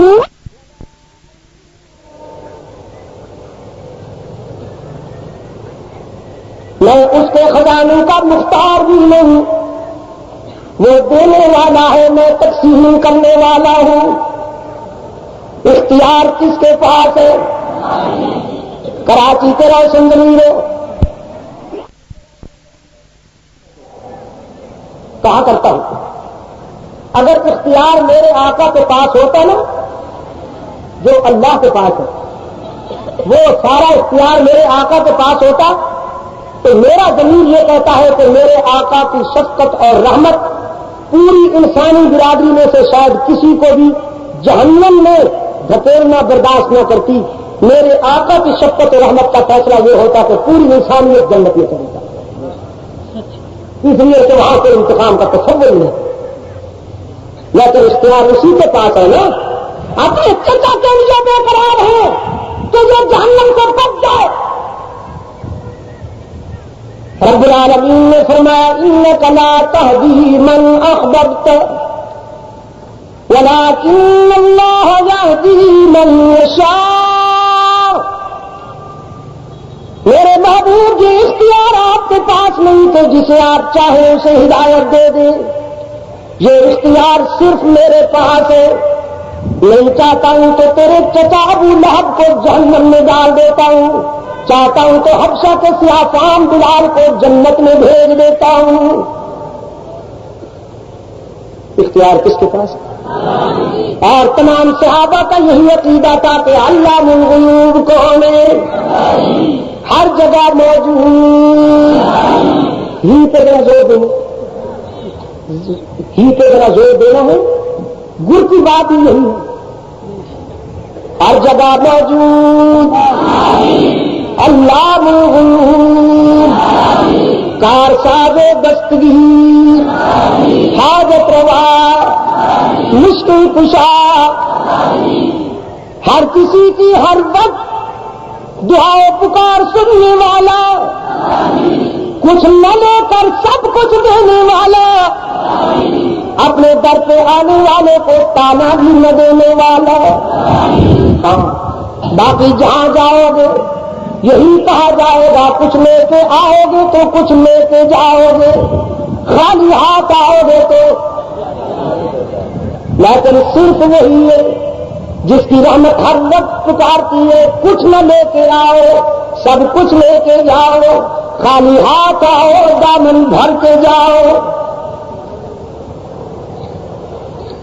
میں بتایا کرتا ہوں, شاید یہاں کراچی میں کسی اجتماع میں عرض کیا ہے, زامبیا میں ساؤتھ میں افریقہ, وہاں پر ایک نو مسلم سیاہ فام افریقی سے میں نے پوچھا کہ تم کرسچینٹی کو چھوڑ کر اسلام کی طرف آئے ہو, تمہیں اسلام کی کون سی ادا پسند ہے؟ کہنے لگا یہ تو اسلام کی ہر ادا پسندیدہ ہے, لیکن سب سے زیادہ مجھے اسلام کی یہ ادا پسند آئی کہ اسلام میں خدا سے ملنے کے لیے, خدا سے رابطہ قائم کرنے کے لیے ٹنکوں کے سہارے کی ضرورت نہیں پڑتی. یہاں ایکسچینج ایکسچینج کا چکر نہیں ہے, ڈائریکٹ ڈائلنگ ہے. میں نے کہا ذرا ڈیٹیل سے بتاؤ. کہنے لگا بس ڈیٹیل یہ ہے کہ جب ہم عیسائی ہوتے تھے تو پادری کہتے تھے خدا تمہاری نہیں سنتا, تم بہت گناہگار ہو, تم بہت روسیا ہو, گناہوں میں ڈوبے ہوئے ہو, بدبختو, خدا تمہاری نہیں سنتا. ہم خدا سے قریب ہیں, اللہ کے پیارے ہیں, تمہاری سنتا نہیں اور ہماری ٹھکراتا نہیں، تمہاری ہمارے آگے، ہماری اللہ کے آگے، تم ہمیں خوش کرو، ہم اللہ کو راضی کریں۔ وہ بول رہا تھا اور مجھے اس کی گفتگو کے آئینے میں کئی چہرے نظر آ رہے تھے، میں سوچ رہا تھا اس سے کیا بتاؤں کہ یہ بیماریاں تو ہمارے ہاں بھی بہت ہیں۔ کہنے لگا ایک دن میرے ہاتھ میں قرآن کریم کا نسخہ ہاتھ آیا، محمد الیاس کے تبلیغی لشکر کے ایک سپاہی کے ذریعے، اللہ المجاہدین کی مدد فرمائے، تبلیغی جماعت کی کوششوں سے آج قرۂ ارض پر ان اللہ کی گردیں لگ رہی ہیں۔ یورپ اور افریقہ میں، دنیا کے کونے کونے میں آج حضرت مولانا محمد الیاس رحمۃ اللہ تعالی علیہ کے رضاکاروں کی کوششوں سے عیسائی حلقہ بگوں سے اسلام ہو رہے ہیں، یہودی حلقہ بگوں سے اسلام ہو رہے ہیں، لاکھوں کی تعداد میں غیر مسلم رحمت عالم صلی اللہ علیہ وسلم کے غلامی کی سطح میں آ رہے ہیں۔ وہ کہنے لگا مجھے قرآن کریم مل گیا 30 ترجمے والا، میں نے قرآن کریم کو اس انداز میں مطالعہ کیا، اسٹڈی کیا کہ قرآن میں اللہ سے رابطہ قائم کرنے کا معیار کیا ہے۔ تو کہنے لگا جب میں نے قرآن کریم میں یہ دیکھا، فرمایا ادعونی استجب لکم، مجھے پکارا کرو، میں تمہاری دعا پکار کو سننے کے لیے ہر وقت تیار رہتا ہوں۔ الہ العالمین، دامن میں ایک بھی نیکی نہیں، پوری زندگی خطاؤں میں گزری ہے، کس منہ سے تیرے در پہ آئے؟ رب العالمین نے فرمایا نبی عبادی انی انا الغفور الرحیم،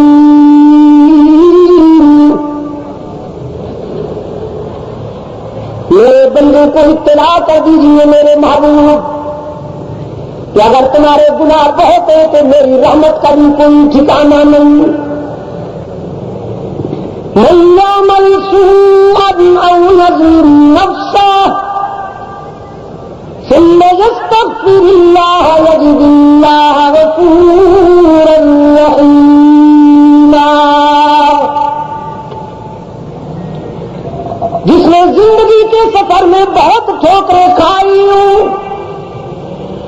قدم قدم پہ لغزش کھائی ہو، لیکن جب شرمندہ ہو کر میرے در پہ آئے گا،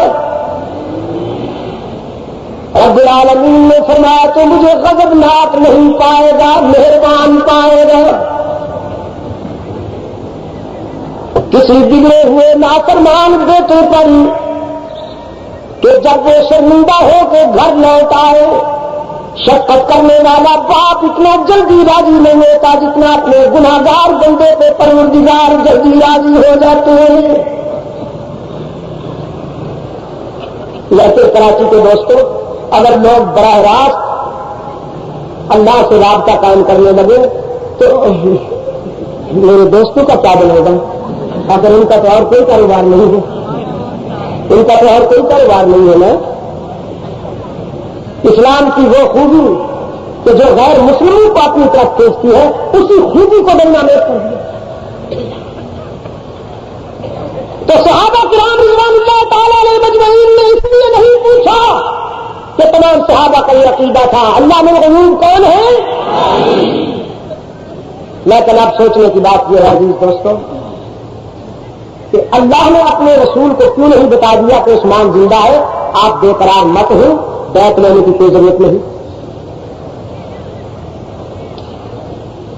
یہ ہو سکتا تھا نا کہ اللہ نے یہ بتا دیتے میرے محبوب گھبرائیے نہیں، عثمان زندہ، لیکن جس اللہ بالغیوب، جس عالم ما کان وما یکون کو یہ معلوم تھا کہ آج عثمان زندہ ہے، اس عالم ما کان وما یکون کو یہ بھی معلوم تھا کہ آج سے ٹھیک 29 برس بعد 35 ہجری میں یہ مظلوم انتہائی بے دردی اور مظلومیت کے ساتھ شہید کیا جائے گا۔ حق تعالیٰ کی منشا تھی کہ اس وقت بھی اگر عثمان کے خون کے بدلے کی آواز اٹھے تو اس آواز کو انتشار نہ سمجھا جائے بلکہ نص قطعی کے مطابق سمجھا جائے. جو مطالبہ سن 35 ہجری میں ہونے والا تھا اس مطالبے کو اللہ نے سن 6 ہجری میں منسوخ کر دیا. اور مجھے یہ کہنے کی اجازت دیجیے کہ اگر عثمان بن نورین کے سفاق قاتل اسی وقت کافر کردار کو پہنچا دیے جاتے انہیں حالات ڈھیل نہ دیتے تو ملت اسلامیہ بہت سارے زخموں سے محفوظ ہے. لیکن منافقوں نے کیا کہا؟ منافق اللہ محفوظ رکھے ملت اسلامیہ کے منافقوں کی سازشوں سے. منافق کا کردار ہر دور میں یہی ہوتا ہے کہ وہ ٹوٹ جائے. حضرت شاہ صاحب رحمۃ اللہ علیہ نے عجیب بات لکھی ہے کہ جنگل میں 3 بیل رہتے تھے, بڑی پکی درستی تھی. ایک کا رنگ سرخ تھا, ایک کا رنگ سفید تھا اور ایک کا رنگ سیاہ تھا. ایک درندہ شیر ہر وقت ان کو دیکھ کر رانے بہاتا رہتا تھا, چاہتا تھا کہ انہیں کھا جاؤں, لیکن یہ 3 اکٹھے رہتے ہیں تو ڈرتا تھا کہ قریب گیا تو یہ تو میری بتیسی ہلا دیں گے. تو پھر اس نے پروگرام کے تحت ایک دن سرخ اور سفید بیل کو علیحدہ پا کر ان کے قریب گیا اور کہنے لگا تمہارے خلاف جنگل کے سارے درندے منصوبہ بنا رہے ہیں, میں تمہیں بتانے آیا ہوں. اس لیے کہ وہ کہتے ہیں یہ جو سیاہ رنگ کا بیل ہے اس کا رنگ تو ہمارے ساتھ ملتا ہی ہے. کچھ درندے سرخ ہیں لیکن سفید رنگ بھی کے لیے ایک حد تک گوارا کیا جا سکتا ہے, لیکن سیاہ رنگ تو ہر ایک کی آنکھ میں چبھتا ہے اور وہ تم سب کے خلاف پروگرام بنا رہے ہیں. اگر آپ مجھے اجازت دیں تو میں آپ 2 کو بچانے کے لیے اس ایک سیاہ رنگ کے بیل کو کھا جاؤں. وہ دونوں سادہ نیک, وہ دونوں ہی حضرت اس کی باتوں میں آ گئے اور کہنے لگے اچھی بات ہے کھا جاؤ. شیر نے بڑے آرام کے ساتھ سیاہ رنگ کے بیل کو کھا لیا. اب ایک دن سفید رنگ کے بیل کے پاس نہیں, سرخ رنگ کے بیل کے پاس کہنے لگا آج بہت سارے شیر اکٹھے تھے اور میں ان کی باتیں سن کے آ رہا ہوں. وہ کہہ رہے تھے یہ جو 2 بیل یہاں رہتے ہیں چلے ان میں ایک رنگ تو سرخ ہے اس کا وہ تو ہم برداشت کر لیں, لیکن یہ سفید رنگ والا جو ہے وہ اس جنگل میں کیوں رہتا ہے جبکہ اس کا رنگ کسی کو نہیں ملتا. تو میں آپ کو بتا رہا ہوں کہ آپ تیار ہو جائیں گے اور سرخ رنگ کے بیل کو علیحدہ لے جا کے کہتا ہے تمہاری جان بھی خطرے میں ہے, اگر تم اجازت دو تو تجھے بچانے کے لیے سفید بیل کو کھا جاؤ. وہ بیچارہ کھا جا اس کی بات میں آ گئے اور وہاں کھا جا سفید کو بھی کھا لیا. اب ایک دن سرخ رنگ کے بیل کو کہتا ہے تیار ہو جا آج تجھے بھی ٹھکانے لگائیں گے. وہ سرخ بیل کہتا ہے مجھے ٹھکانے لگائے گا, تم وقت میں تو اسی دن مر چکا تھا جس دن تم نے منافقانہ باتوں سے میرے بھائی کو مارا تھا. جس دن سیاہ بیل مارا جا چکا میں بھی اسی دن مارا جا چکا تھا. آپ تاریخ کا وہ پہلو کہ جو صحابہ کرام کے دوستی نے لکھا, آپ جب اس پہلو کو سامنے رکھیں گے تو یہ بات کھل کے سامنے آ جائے گی کہ فاروق اعظم رضی اللہ تعالیٰ عنہ کی شہادت سے لے کر عثمان بن نورین کی شہادت سے لے کر کربلا کی شہادتوں تک یہ تمام کھیل جو ہے خونی ڈرامہ جو ہے منافقین نے کھیلا ہے اور صحابہ کرام رضوان اللہ تعالیٰ علیہ مجمعین انہیں منافقین کے ظلم کا نشانہ بنتے رہے ہیں. اور بالآخر کوفہ کی جامع مسجد میں امیر المومنین حضرت علی المرتضیٰ رضی اللہ تعالیٰ عنہ نے خطبہ دیتے ہوئے فرمایا تھا منافقین کو کہ تم کسی صورت میں قابل برداشت نہیں ہو, تم نے ملت اسلامیہ کو زخمی کیا ہے, ملت کی وحدت کو پارا پارا کیا ہے, ملت کی مرکزیت کو تم نے سبوتاژ کیا ہے. میں آج اس نتیجے کو کہتا ہوں کہ اس وقت تک امت سکون کا ساتھ نہیں لے سکے گی جب تک کہ تمہارا سفایا نہیں ہو. اور پوچھیے علماء کرام سے، پوچھیے علماء کرام سے کہ ان منافقین کو حضرت علی رضی اللہ تعالیٰ نے زندہ آدمی بنا، وہ بدبخت کہ جو صحابہ کرام رضی اللہ تعالیٰ نے مجمعین کی شان میں بد زبانی کر کہتے کہ حضرت علی رضی اللہ تعالیٰ نے سے کہ آپ ہمارے دوست ہیں، آپ ہمارے دوست ہیں، بلکہ ہم تو آپ کو اپنے سب کچھ سمجھتے ہیں، لیکن ابو بکر اچھا نہیں تھا، عمر اچھا نہیں تھا، عثمان ہوتا رہتا تھا۔ حضرت علی رضی اللہ تعالیٰ نے فرمایا جو ابو بکر کا نہیں، جو عمر کا نہیں، جو عثمان کا نہیں، وہ میرا نہیں۔ اور سنیے کراچی کے دوستوں، آرام باغ میں سیرت امام مظلوم ذوالنورین کے ضلع میں ہونے والی اس کانفرنس میں اپنے مکتب فکر کی نمائندگی کرتے ہوئے میں یہ بات واضح کر دینا چاہتا ہوں، تاریخ کا وہ حصہ جو حضرت علی رضی اللہ تعالیٰ عنہ کے بارے میں یہ الزام تراشی کرتا ہے کہ عثمان ذوالنورین کی شہادت میں ان کی منشا بھی شامل تھی، وہ حصہ مردود اور ملعون ہے، ہم اسے ہرگز تسلیم نہیں کرتے۔ حضرت علی رضی اللہ تعالیٰ عنہ حضرت عثمان ذوالنورین کے خون کے دلوں میں بڑی ذمہ ہے، ان کا دامن صاف ہے، وہ عثمان کے قاتلوں کے دشمن رہے، ان کے دونوں بیٹے حضرت عثمان رضی اللہ تعالیٰ عنہ کی حفاظت کے لیے ان کے گھر میں پہرا دینے والی نشانی۔ آپ نے سنا، آپ نے سنا، میں حضرت علی کا دفاع کر رہا ہوں اور اس کی جمالت کی قسم ہے کہ کسی کو خوش کرنے کے لیے نہیں کر رہا، میرا ایمان ہے، میرا ایمان ہے، میں کسی کو خوش کرنے کے لیے نہیں کر رہا۔ تو جس طرح علامہ صاحب کہہ رہے تھے اگر نیت صاف ہے تو آئیے اس قدر مشترک کا اتحاد کرتے ہیں کہ ہم دونوں مل کر ان زبانوں کو چپ کرا دیں اور وہ قلم توڑ ڈالیں جو صحابہ کرام رضوان اللہ تعالیٰ نے مجمعین کے خلاف بولتی ہے یا لکھتے ہیں۔ لیکن اتحاد کی توقع کرنے والوں پہلے اپنی وہ کتابوں کو اٹھا کے دیکھو جن میں بغیر کسی تکلف کے حضرات صحابہ کرام کو گالیاں دی گئی۔ اس مظلوم عثمان کے بارے میں جو کچھ لکھا گیا ہے آپ کو یاد ہوگا، اسی کراچی میں نے ایک کتاب کے خلاف احتجاج کی آواز بلند کی،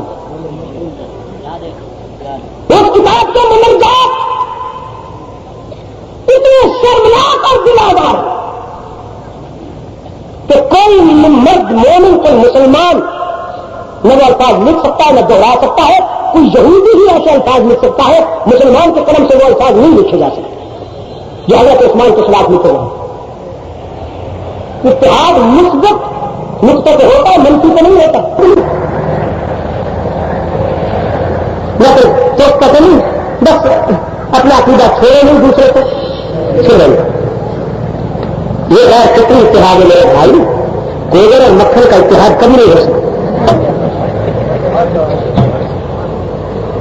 پانی اور پیشاب کا اتحاد کبھی نہیں ہو سکتا۔ اور اگر یہ اتحاد ہو جائے تو نقصان کس کا ہے؟ گوبر اور مکھن کو ملا دیا جائے تو نقصان کس کا ہے؟ پانی اور پیشاب کو ملا دیا جائے تو نقصان کس کا ہے؟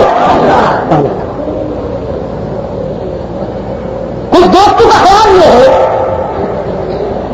کہ کنویں میں وہ کتا گر گیا ہے، اسے مت نکالو تو پانی پھینکتے رہو، کوشش جاری رکھو مثبت طریقے سے، یہاں سے ان کو قیامت تک پانی پھینکتے رہے، کنویں صاف ہو جائے گا۔ شرط اکبر ہے کہ کنویں سے پہلے وہ گاڑی نکالو جس کی وجہ سے کنویں ناپاک ہو، تو پہلے اپنے انداز بدلو، اللہ کے حضور توبہ کرو کہ آج کے بعد ہم صدیق عمر عثمان و معاویہ حسن صادق بن ابی وقاص اور طلحہ اور زبیر صدیقہ کائنات حضرت عائشہ کے خلاف نہیں بولے۔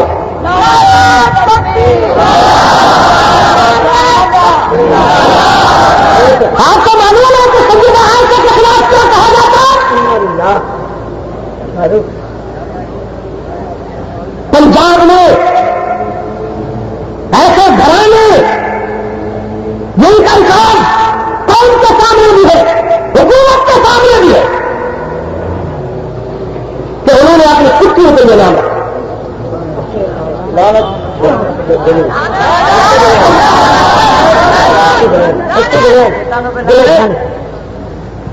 صحابہ کرام کا پتلا بنا کر ان کے گلے میں ہاتھ ڈالے ہوئے جوتے انہیں لگے آپس کیا جاتا وہ عقیقہ ام المومنین صدیقہ کائنات وہ مریم اسلام وہ پہچان اور رسالت کی ملکہ عیدہ کہ جس کے دوپٹے کو اللہ کے رسول نے اسلام کا پرچم بنا کے لہرایا جس کے دفاع میں حق تعالی نے وکیل صفائی کا کردار ادا کیا جس نے خود اللہ کا شکر ادا کرتے ہوئے اجلاس کے حلقے میں کہا تھا اللہ نے میری کتاب زندگی میں جو ابواب ترتیب دیے ہیں جنت کی حوریں بھی مقابلہ نہیں کر سکتے اس لیے کہ اللہ نے یہ عزت صرف حضرت عائشہ کو عطا فرمائی کہ جن کے بستر کو قرآن کرتا رہا یہ آدمی یہ اعزاز اور یہ سعادت بھی صرف حضرت عائشہ صدیقہ رضی اللہ تعالیٰ عنہا کے حصے میں آئی کہ جن کا پہلا شوہر محمد رسول اللہ تھا باقی حضرات مطہرات سے متعلقہ تھی کوئی بیوت لیکن ابو بکر کی بیٹی کو یہ اعزاز حاصل ہوا کہ ان کا پہلا خان محمد عربی ہے صلی اللہ علیہ وسلم یہ اعزاز بھی اللہ نے صرف حضرت عائشہ صدیقہ رضی اللہ تعالیٰ عنہا کو عطا کیا کہ روح امین نے بارگاہ رسالت میں کہا اللہ کے رسول اپنی عائشہ سے کہہ دے کہ خدا سلام کرتا فرماتی ہے میں نے خود اپنی منہ آنکھوں سے روح امین کو کیسی حالت میں دوں اور جب رحمت عالم صلی اللہ علیہ وسلم زندگی کا مرحلہ پورا کر کے دائمی زندگی کو سفر کرنے والے تھے واقعی اللہ ہونے والے تھے تو عائشہ کے ہجرے میں عائشہ کی گود میں آرام کرنا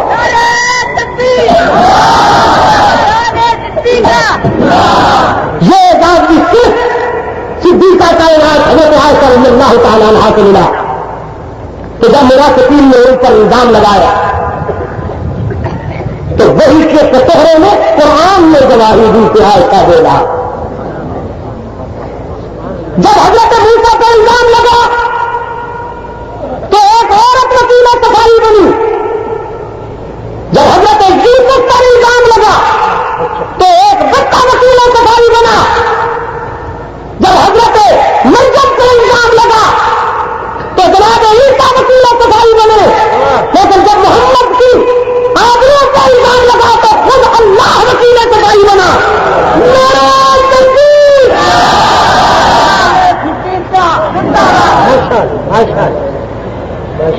فرمایا الخبیثات للخبیثین والخبیثون للخبیثات والطیبات للطیبین والطیبون للطیبات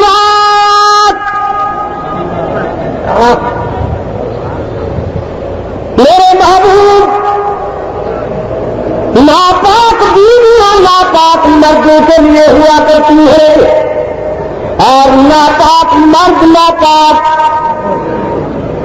بیویوں کے لیے ہوا کرتے ہیں والطیبات للطیبین پاک دامن عورتیں پاک دامن شوہروں کے لیے اور پاک دامن شوہر پاک دامن بیویوں کے لیے محمد جیسے معصوم شوہر کے لیے عائشہ جیسی محفوظ بیوی اور عائشہ جیسی محفوظ بیوی کے لیے رحمت العالمین جیسے معصوم شوہر یہ ذرا کی اب فیصلہ صادر فرمایا اولئک مبرؤون مما یقولون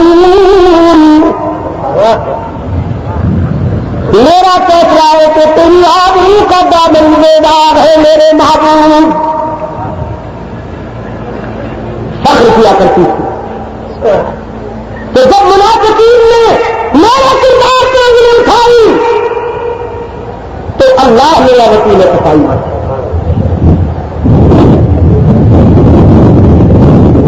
اور میں اپنے روحانی مادر محترمہ کے حضور یہ عقیدت کا نذرانہ پیش کیا کرتا ہوں، کرتا رہوں گا جب تک جیوں گا.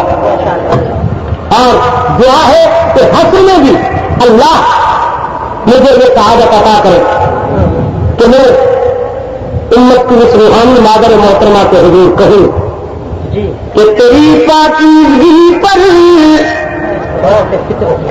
نقط فطرت نے شہادت دی،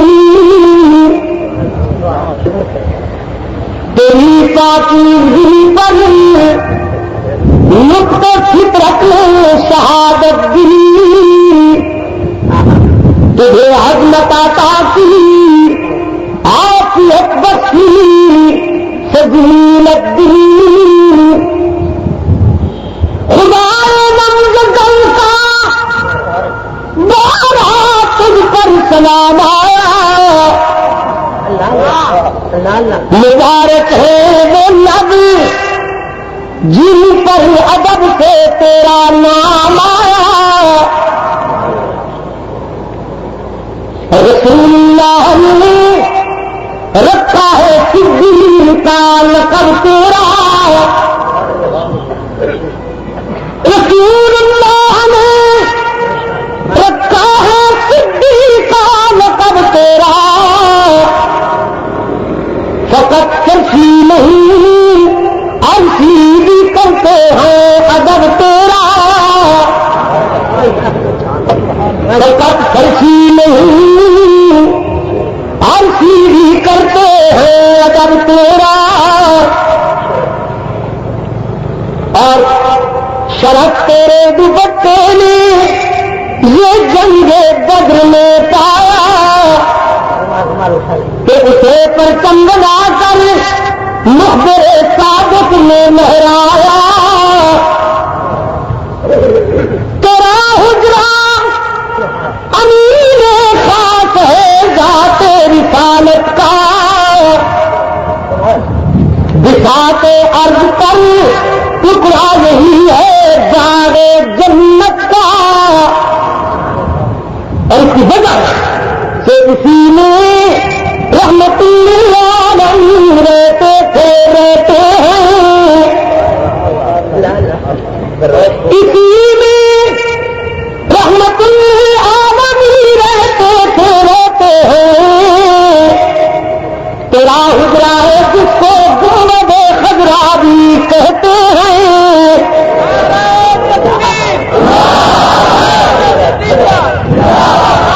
اسی میں تیرا حجرہ ہے جس کو گنبد خضرا بھی کہتے ہیں. میرے آقا نے دنیاوی زندگی کے پاکیزہ لمحات بھی ابو بکر کی لخت جگر کے حجرہ میں گزارے، اور پھر ابھی دائمی زندگی کے مقدس لمحات کے لیے بھی اسی کو منتخب کر لیا. وہ کل بھی وہی تھے آج بھی. تیرا حجرہ ہے جس کو گنبد خضرا بھی کہتے ہیں، پھر اسی سے حسر کے دل سرور کامل اٹھیں گے، مگر تنہا نہیں اٹھیں گے، ماں شیخین اٹھیں گے. شفاعت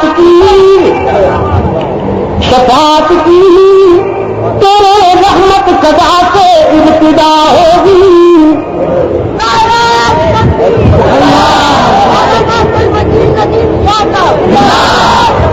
شفاعت کی تیرے رحمت قضا سے ابتدا ہوگی، اسی پر امتی کی مغفرت کی انتہا ہوگی.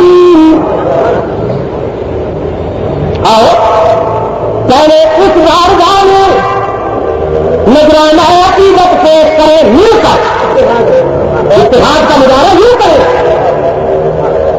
پھر مجھ سے سیدہ فاطمہ کا مقام کھلیے، آپ صدیقہ کائنات کا مقام بیان کیجیے.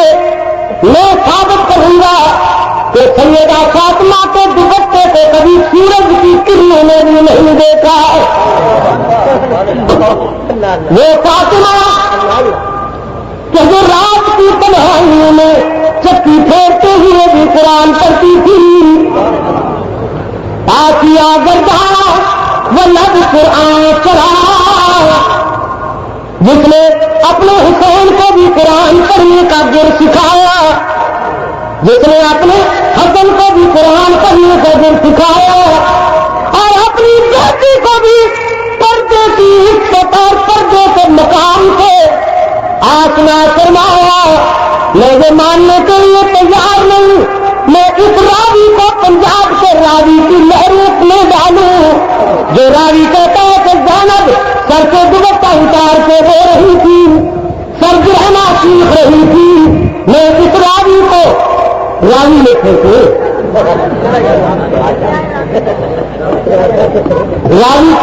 راوی کے کنارے جھوپڑیاں ڈالنے والوں،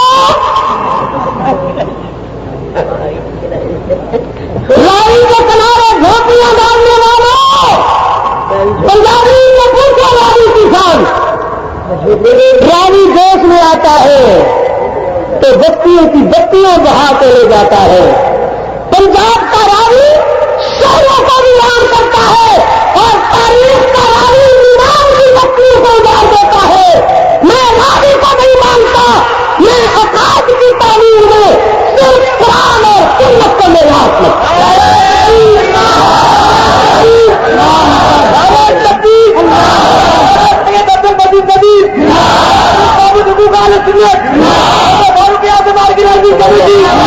مذہب تاریخ سے نہیں بنتے، تاریخ سے کھانے بنتے.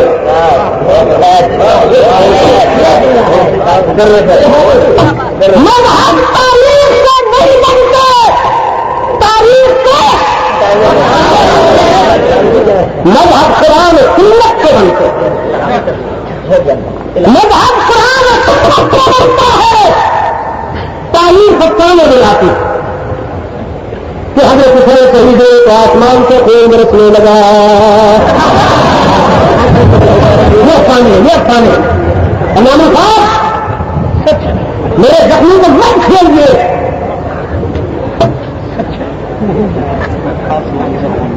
میں غیری کو کیا کہوں مجھے اپنا نہ ملتا ہے. دیکھا جو تین کھا کے کلیم گاہ کی طرف تو اپنے ہی دوستوں سے ملاقات ہو گئی. بدر بیان کرنا ہو تو یوں گزر جاتے ہیں، احد بیان کرنا ہو تو کمی کترا کر گزر جاتے ہیں. جموں کو تبوک سے مدائن قادسیہ سے اکھڑے اکھڑے قدموں سے گزر جاتے ہیں. لیکن جب کربلا بیان کرنی ہو تو یہ لگتا ہے جیسے سورہ یاسین کی تلاوت ہو رہی ہے یا کمنٹری نشر کی جا رہی ہے. آنکھوں کا حال ہو رہا ہے. مضمونوں کے متعلق کہنے والے کو ان کا چہرہ بدلا تھا، اپنا چہرہ بدلنے کو نہ بتا سکے. یہ تو دنیا میں پہلی چیز تھی جو آخرت میں ہوگا وہ تو پھر دیکھا جائے گا. کبھی بھولتا نہیں نوجوانوں کہ مذہب تاریخ سے نہیں بنتا، مذہب کی بنیاد صرف اور صرف قرآن و سنت. مجھے قرآن و سنت کہتا ہے کہ رسول اللہ کے گھرانے نے سب سے پہلے تعلیمات مستقبل سے عمل کیا. تاریخ کہتی ہے کہ وہ سرد رہنا ہو تو سیکھتی تھی، اور قرآن و سنت کہتا ہے رسول کے گھرانے نے سب سے پہلے قرآن و حدیث سے عمل کیا. میں قرآن کی بات مانی یا راوی کی بات مانی؟ زینب عظیم ماں کی بیٹی ہے، زینب عظیم ماں کی بیٹی ہے رضی اللہ تعالی عنہما. کہ جس فاطمہ نے اپنے شوہر سے کہا حسنین کے ابا جان میری وصیت ہے کہ میرا جنازہ رات کی تاریخی میں اٹھایا جائے.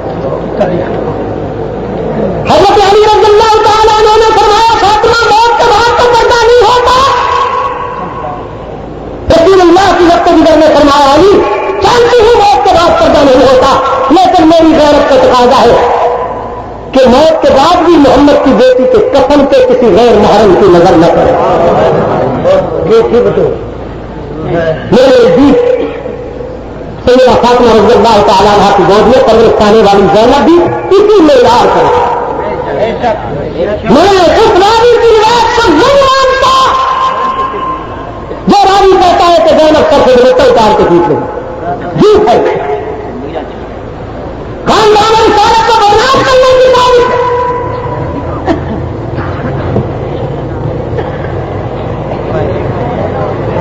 ایک کہاں ہو جائے تو دو بن گئے. اللہ کے انسان ہو یہ باقی دو بن گئے میری بھائی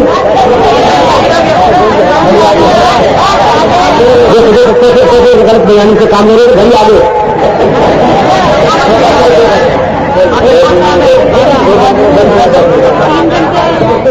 سیرت عثمان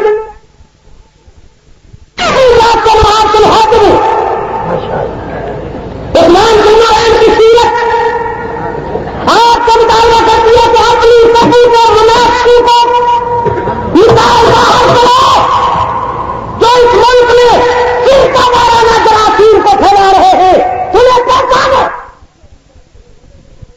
آج دھمکیاں دی جاتی ہیں 90 دن کا نوٹس ہم خیرات کا گھراؤ کریں. یہ پیاروں کا پرندہ ہوتا ہے باریک باریک ٹانگوں والا باریک باریک ٹانگوں والا سیاروں کا کیا چٹا والا پتہ نہیں کیا بلا وہ اپنی ماں سے ایک دن کہنے لگا جس ٹہنی پہ بیٹھتا ہوں وہ ٹہنی ٹوٹنے لگا. ماں نے کہا ہاں بیٹا پھر ٹانگیں نہیں بتا رہی ہوں تو باقی ہے. میرے عزیز دوستوں یہ ملک صحابہ کرام کے شہدائیوں کا ملک ہے. میں نے پھر بھی کہا تھا آج بھی پھر کہتا ہوں یہ ایران نہیں ہے پاکستان ہے. پاکستان یہ پاکستان ہے یہاں وہی اسلام آئے گا جس اسلام کو صدیق و عمر عثمان و علی کی خلافت کی مہر لگی ہوئی ہے.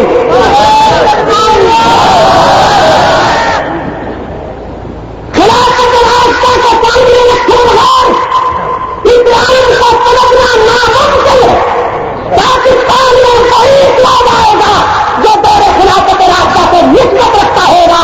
اس ملک میں فرقہ وارانہ ہلاکت پھیلانے والی کی سازش کو کبھی کامیاب نہیں ہونے دیا جائے گا.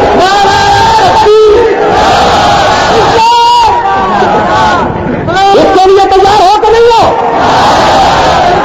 کل رسول اللہ کی ناموس کی حفاظت کا وقت تھا. میں نے آج سے ایک وعدہ لیا تھا مستر پارک میں. آج پھر صدیق و عمر عثمان کی آبرو کی حفاظت کا وقت سیدہ عائشہ کی آبرو کی حفاظت کا وقت ہے. میں آج سے پوچھنا چاہتا ہوں ان نفوس و قدسیہ کے خلاف اگر کوئی سازش ہوئی اس سازش کو ناکام بنانے کے لیے تیار ہو کہ نہیں؟ جو تیار ہے کھڑے ہو جائے. تیار ہو. اس ملک کی سلامتی کو فرقہ واریت کی بھیڑ نہیں کرنے دیا جائے گا. صحابہ کی عزت و ناموس کی حفاظت کی جائے گی. اس کے لیے چاہے کتنی بڑی قربانی دینی پڑے تیار ہو. اللہ آپ کا حامی ناصر. اللہم ثبتنا علی صراط المستقیم.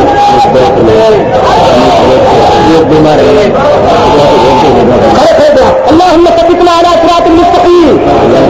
اللہم زینا بزینۃ الاسلام واجعلنا ہداۃ مہتدین.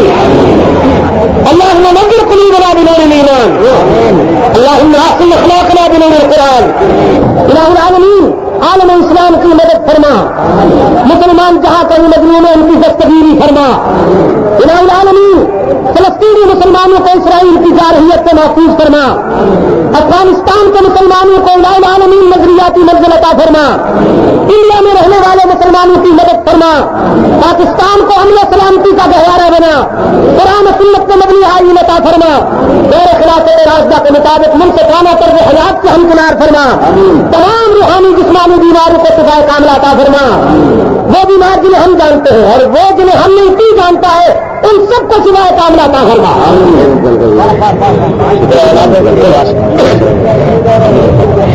ہمارے ایک دوست عبد الستار کی بہن انتقال کر گئی. اللہ انہیں غریب رحمت فرما.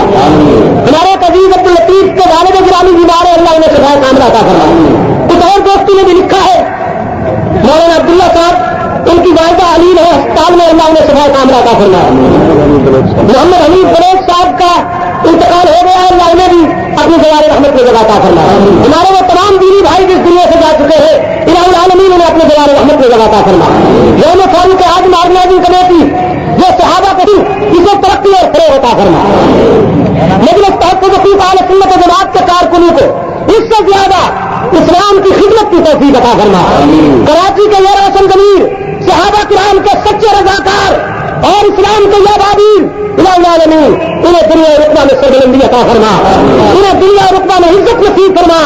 جنہوں نے تیرے محبوب کی جماعت کی، تیرے محبوب کے شاگردوں کی عزت و ناموس کی حفاظت کا وعدہ کیا ہے، خدا بندہ تو بھی انہیں اپنی تائید حمایت سے مالا مال فرما. مجلس تحفظ حقوق اہل سنت و جماعت پاکستان، یوم فاروق اعظم آرگنائزنگ کمیٹی پاکستان، میں ان دونوں کو ہدیہ تبریک پیش کرتا ہوں اور دعا کرتا ہوں اللہ تعالیٰ اس سے زیادہ ان کے کام کی توفیق عطا فرمائے. صلی اللہ تعالیٰ علی خیر خلقہ محمد وعلی آلہ وصحبہ وبارک وسلم. حضرت علامہ سید عبد المجید ندیم رحمۃ اللہ علیہ کے مکمل بیانات آپ یوٹیوب کے چینل پہ سید عبد المجید ندیم اور صبح بہار پہ مکمل سن سکتے ہیں. ان دونوں چینلوں کو سبسکرائب کریں اور آگے دوستوں میں بھی شیئر کریں. شکریہ. جی دوستو، ابھی آپ حضرت علامہ سید عبد المجید ندیم شاہ صاحب رحمۃ اللہ علیہ کو سماعت فرما رہے تھے. آپ سب دوستوں سے گزارش ہے کہ میرے اس چینل کو سبسکرائب بھی کریں اور بیل کے آئیکن کو کلک بھی کریں تاکہ ہر نئی آنے والی ویڈیو آپ سب دوستوں تک پہنچ سکے. اور حضرت شاہ صاحب کے بیانات کو اپنے دوستوں میں، اپنے گروپوں میں شیئر بھی کیا کریں تاکہ دین کی باتیں اور دوستوں تک بھی پہنچ سکیں. آپ سب دوستوں کا بہت شکریہ. ملتے ہیں ایک نئی ویڈیو کے ساتھ. تب تک کے لیے اللہ حافظ. پاکستان پائندہ باد.